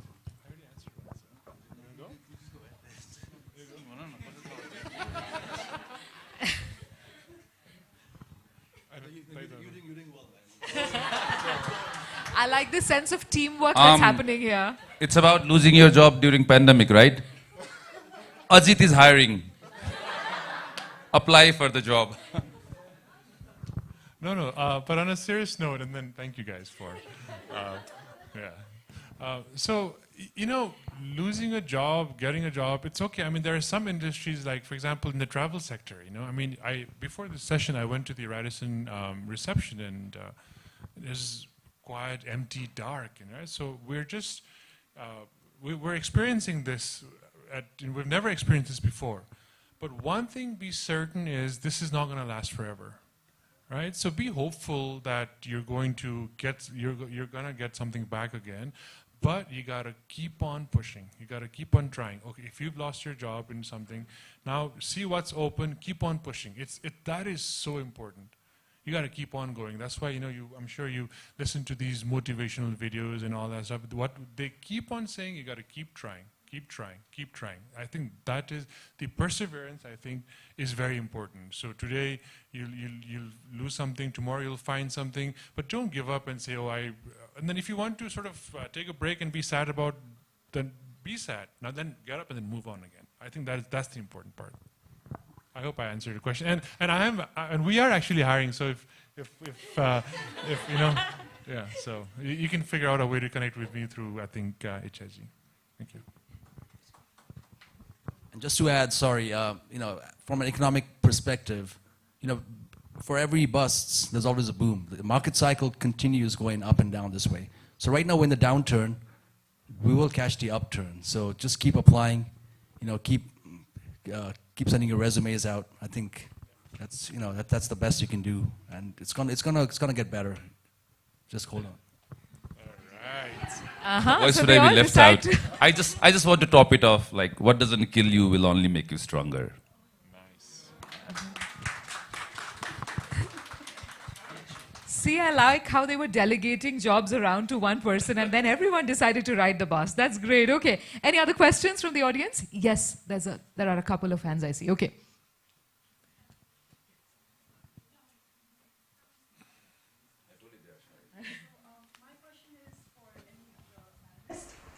You had mentioned problems of cross-cultural communication and cultural barriers in professional communication, and especially how such barriers can hinder communications. So my question is, how can we develop skills from now on so we can overcome such barriers in the future?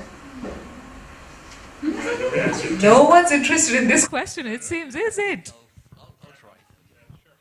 So you started it right away. That's a start. You know what the question you asked, for asking this question takes great courage, great effort for you just to ask a question. So you've done that. So you know that's something you start with.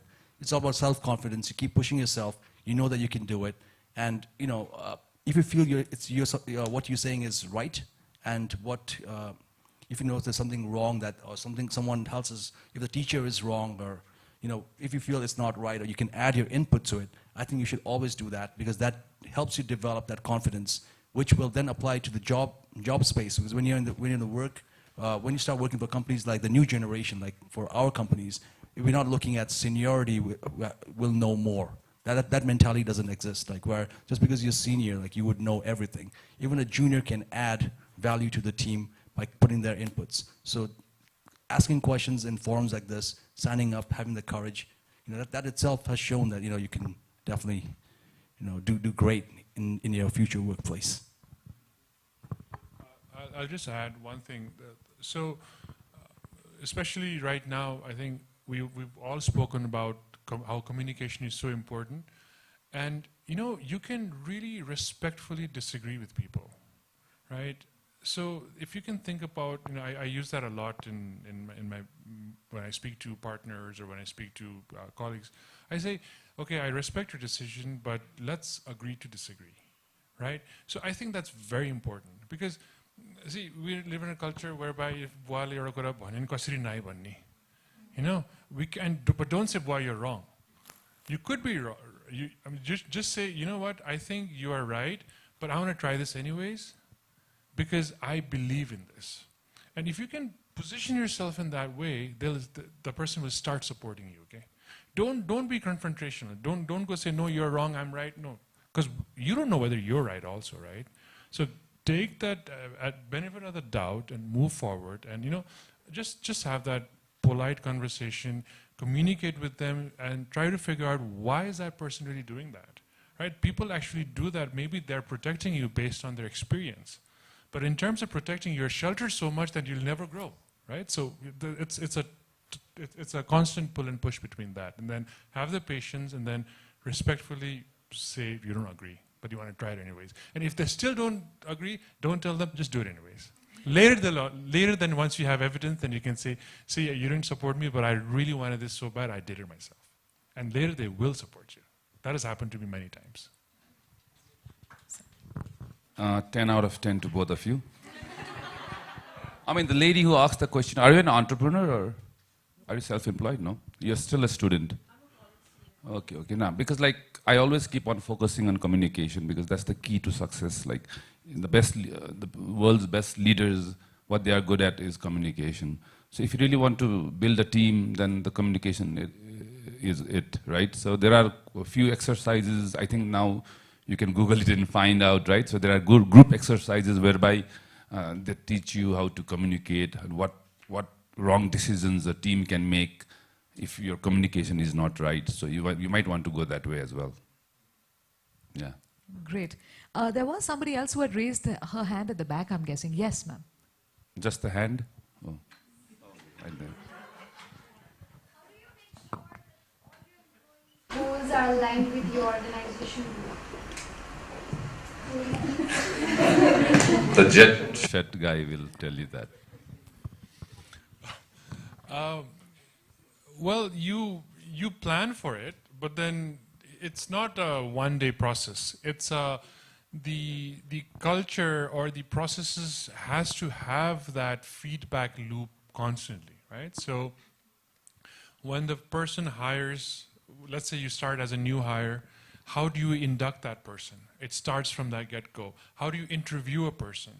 If someone's leaving, how do you say goodbye, right? So it starts from that, and it's a process.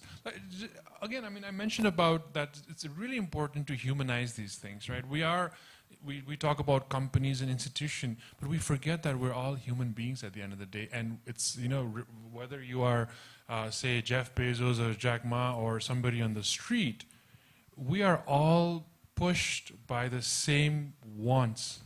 We're all, so align yourself to those base wants and then add on it. And then that's how we do it anyways.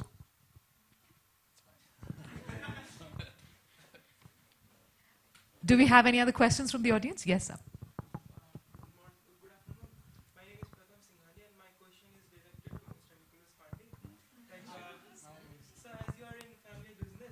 So I'd like to ask you a question that how difficult was it to maintain the legacy and take it to another level? It was very difficult. I ended up starting my own companies, right now, like I even have my own construction company that started like 4 or 5 years back. I have other companies on the sideline, which I didn't get the chance to mention, but like, yeah, it's very difficult because like your parents would want you to get better education, and then when you come back and want to, use that education for the betterment of your company, then you are just like stopped right away there. I'm still the #1 company in the world. What do you want me to do? Sorry, in Nepal. So what do you want me to do? Change it?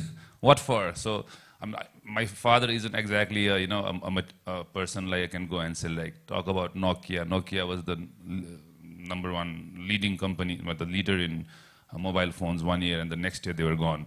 So, but like again, I talked about change management, right? So I just cannot, my best strategy was like I made my father the chairman to be the one changing the company rather than me, because when I started going like, well, I'm the new kid on the block, I'm the Mr. Right, what you guys been doing was wrong. They all rejected my theory, and I was a failure. And I was the angry guy in the block, like, like, what is he angry about? Okay, so I had to keep all those people, especially the top level management people, on board to the changes I wanted to imply. And later it was my father who, I talked about incremental changes, right? So he was the one who was leading the change instead of me. I was behind it, and I was giving all the credit to all my top level managers for the changes and for for the success of the company. I'd also actually like to ask a question to Mr. Karma. Even you went into a school that was running previously, right? So did you also face this sort of wanting to change yet not being able to because of the environment? Yeah, same thing, because in school, like, there was close to more than 100 employees there. So you can't just come in drastically and just ask everyone to leave and implement your new systems and everything. So I decided, okay, maybe because these people have families, their kids are studying in the school, and they've been with the school for so long. So when I took over 4 years ago, I was just like, okay, with the same employees we have, we'll change the curriculum, we'll do all that different things. So it's like family business is very hard, very tricky. Like, you can't just come in and just say, like, I want to change. I have all these ideas from the West I want to implement. No, it's very difficult to do that. You have to go step by step, incremental changes, as we spoke about. And if you're not, and then at the same time, for your own thing, because what we've studied in the West and everything, you create companies on the side, like what Nick said, like, you have a lot of different businesses on the side. So that's what I did. I started different businesses on the side where I could implement my own visions, like so right now we need trekking, this restaurant, and now the 5-star hotel and apartment building we're making. So it's completely different now that we're getting into that branch, which is completely from my vision, which I want to get into. But our family business was more the school, and we're sticking into school, not changing much, just sticking to traditions, sticking to the past glory that we have. Great. Okay. On that note, I'd just like to open it for maybe one last question, and then I think we should be done. Yes, sir. Actually, my question is very simple. Any one of you can feel free to answer it. My question is, what advice would you give to your 20-year-old self? Now he's interviewing you for a job. Yeah, okay, so for me, as as a 20-year-old, when I was going to apply to all these, just big universities in the West, and trying to get admission there and trying to get scholarships and all that. So as a 20-year-old, what I felt now looking back was, being from the mountains, like like we have it in us to be able to climb the world's highest mountains. So I felt that would have made a great impression on my resume, because I climbed Everest in 2019, like 2 years ago. I went and I climbed Manaslu and I climbed Aconcagua and all these mountains. But it wasn't like super hard or like what we read about in the West, because I just trained for it, and it's mental strength. And I felt like when I was younger, I would have been able to do it back then as well. And that, when you're sending an application to Harvard or to any of these top universities, imagine a sea of resumes. There's one guy who's climbed Everest. So that's something that I feel like, since we are from Nepal, it's not that expensive for us to, as Nepalis, to climb it, because Westerners, they have to pay $11,000 in government royalty, whereas Nepalis, you don't have to pay like 60,000 rupees or something like that. So there's something that you can do to add, like to your resume, and if not Everest, maybe something else. Do something else small. Do treks. Just add to your resume and build it, and then maybe who knows in the future, like you can get my first gig in investment banking when I as an intern, when I went for application. My name Karma Tenzing. So the first question the guy asked me, like he was senior vice president back then at Merrill Lynch, which is now Bank of America. So the first question he asked me was, "Are you Tenzing Norgay's relative?" So that helped right away, and that helped me get the internship when I was in college. So it's something that I think we have to use that to advantage. You're from Nepal, do something in Nepal, which the West, out of the sea of applications, yours stands out. Maybe humanitarian work or mountaineering or anything like that. So that's something I can tell you. I just want to quickly add something on that. If I could say something to my 20-year-old self is, I'd say thank you for doing exactly what you're supposed to do. No, because see, it's very important not to look at things, not to have any regrets. What I did when I was 20 years old, and now 20 years later, I'm here speaking to you about what I did 20 years old. I don't remember what I did 20 years old when I was 20 years old, but it is very important not to have any regrets. That just, you start every day as, okay, you are where you are, now take it a step forward. that's my thesis into how I look into things. Now I really think I'm in a beauty pageant. You know, the question is like, no, but it's a very good question. It gets me thinking as well. I cannot go back in time, but like I think like a 20-year-old, I would still do what I did, but I think I would you know, be more attentive, like because I think like we can learn from everything and anything in life. But when I was a 20-year-old, I was too carefree. Like I should have taken notes or something like that, so that I would learn something while even having party or like having fun or like, you know, doing all the naughty stuff I did. So I think like I should have taken more notes and then, you know, become more attentive. I think that's what I would say to myself, because at the end of the day, when you're older, then those things really count. But you wouldn't be your charming self then. No. Well, this question wasn't asked to me, but I'm going to answer it anyway.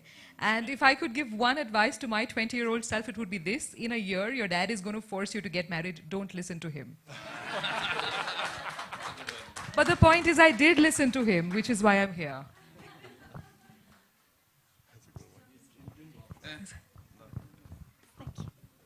Thank you. So I hope you all must have had a great time today at this panel discussion, and I think our panelists also enjoyed a lot on today's event. And I hope it has been really useful enough for all the students, graduates, and job-seeking youths. I hope it has been useful enough, right? Is it? Yes. Thank you.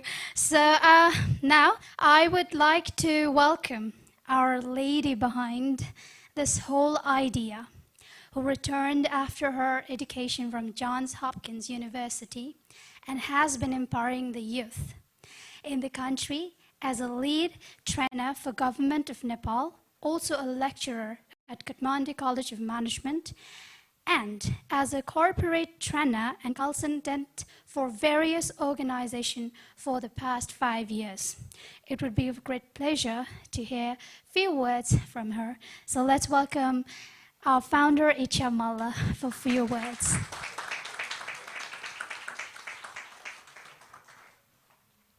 Okay, thank you so much. I don't want to make it very formal and long. First of all, I would like to thank all the panelists and moderator for taking out your time and during pandemic still considering to be part of this event. Just talking about Launchpad, a few words like since Prapti and all of you already know from yesterday's session as well. Launchpad is pretty much a baby to me, which was launched yesterday.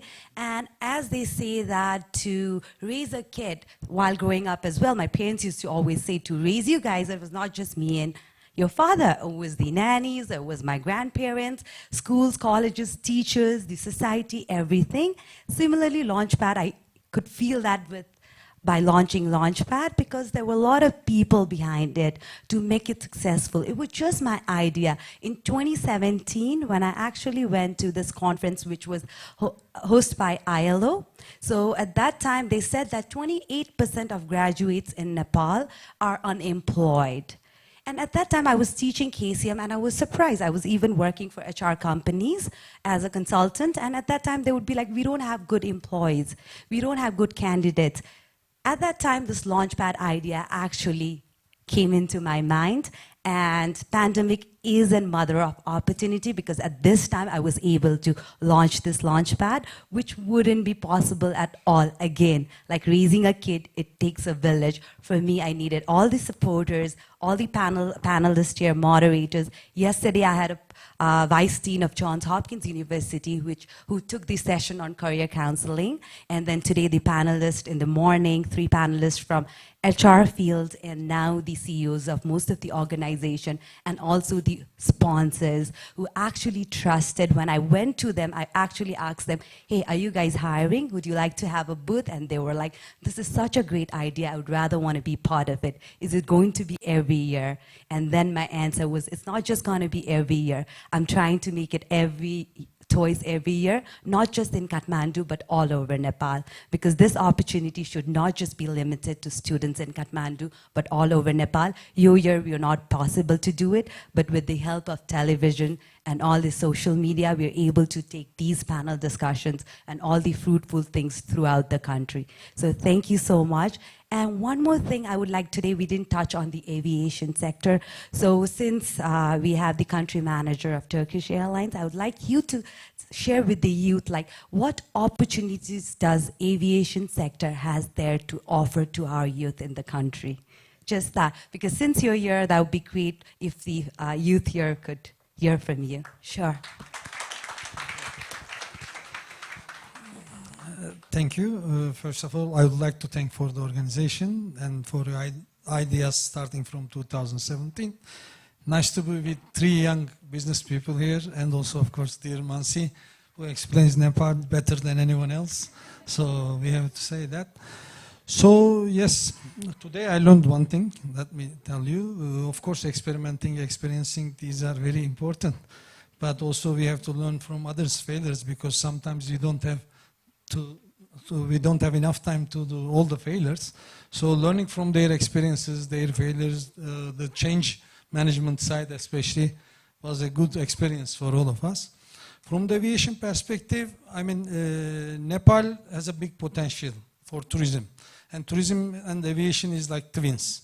So what I believed in Nepal when I first came in 2016 to Nepal, it's almost 5 years now, like you, Karma. So I realized that Nepal is just targeting a little, like, million tourists. And I was like giving some ideas, sharing some ideas that targeting 1 million is like as it is. So we should target more, like 2 million, 5 million we should discuss. So when targeting 2 million, yes, Visit Nepal 2020 happened, but unfortunately it was an unlucky year. But we have also Vision 2030 for Vision 5 million group we also established. So Nepal is a big potential in tourism. And tourism and aviation sectors, as I say, feed each other. And definitely there are like tourism investment, as Karma is doing the hotel already, and many others. So definitely there is a big career opportunity in that field. I go for some lectures to hospitality management schools, and I advise the same. So not only aviation, but related with tourism and related with all additional services to tourism and aviation fields, there are huge opportunities in Nepal, as Mr. Ajit said. So if you look from the glass, like Nepal had, like in 2020, only like 1 million tourists.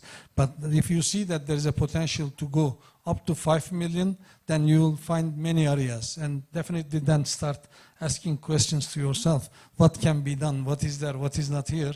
Kind of questions will empower you. Of course, as entrepreneurs, plus also in the business areas, you can be hired, like as they are opening a hotel, they are doing other businesses. So, and construction sector, of course. I mean, Nepal has to improve. I mean, there are many things for construction fields also. So happy to be here. Thank you, Icha. I can say, please consider about tourism and aviation fields also. There are many opportunities there. Thank you. Thank you very much, sir. Thank you for your words. And just like I just think got into my mind after Mansi ma'am said something. Like, you know, today I'm going to get back to my home and say the same thing to my parents, that I'm not yet ready to get married. And there are more opportunities waiting for me. So thank you very much, ma'am. And now I'd like to welcome again our founder, H. Molla, to honor our panelists with token of love. And also I would please kindly request you to step down and receive the token of love. So I would really like to thank our first moderator, Mansi Agarwal, who's an international corporate trainer. Thank you very much, ma'am, without whom we could not have made more clear ideas we couldn't have got. Thank you very much, ma'am.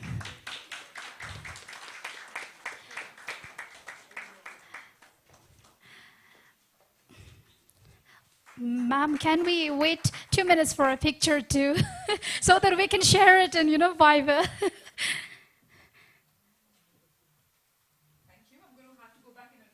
Okay, thank you very much. Also, I'd kind of request our Karma Tenzing sir, who is professor of ex-Wall Streeter and entrepreneur.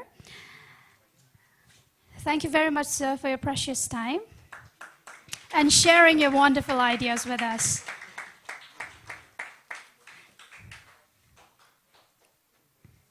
let's wait for the picture so that we don't have any regret, in the evening to post. Thank you very much. So, now we have our Azit Shah sir, who is Director and CEO of Lotus Holdings. Thank you very much, sir, for your ideas you shared and your precious time.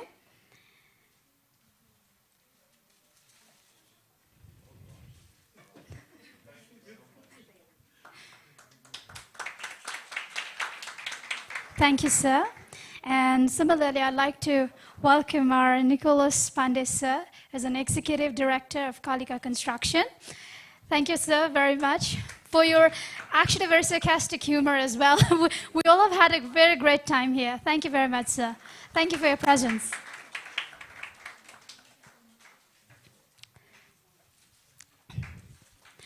Now, on behalf of Team People First, I would like to thank again to all our panelists for giving your time, and also to all the participants for giving us your patience and listening to us very carefully. And this event, again, I would like to mention, this event would not have been a huge success without the students of KCM. We're really, really thankful to you. And also to all our sponsors, our sponsor partner, event partner KCM, supported by Nepalese Young Entrepreneurs Forum, Kathmandu Chapter, and KDM City, airlines partner Turkish Airlines, hygiene partner iClean Technology, media partner New Business Age, gift sponsors Maitri Furniture and Mastakala, outreach partner CSIT and Events, television partner Kasthamandap Television. And once again, thank you so much to everyone who's been here today. With this note, I would also like to notify you that tomorrow we are having a job fair where 20 companies are coming to hire. So that's a very big opportunity, right? So we have companies like Agni Incorporated Private Limited, and then we have Nimbus Cultivating Partnership, KNA Engineering Consulting, Cloud Factory, Honda, KGF Group, Fuse Machines, NYEF, Kathmandu Chapter, Turkish Airlines, and iClean, Divya Jyoti Group, Bajra Technologies, Cosmic Electrical, KDM City, and New Business Airs, and so many of them all together. I'm not feeling difficult to tell, but it's really long for you to hear right now. So that would be of a great honor if you all would come and participate tomorrow. So thank you very much. Our panel discussion ends here, and thank you very much. Thank you, sir. Thank you for your time. Thank you, sir.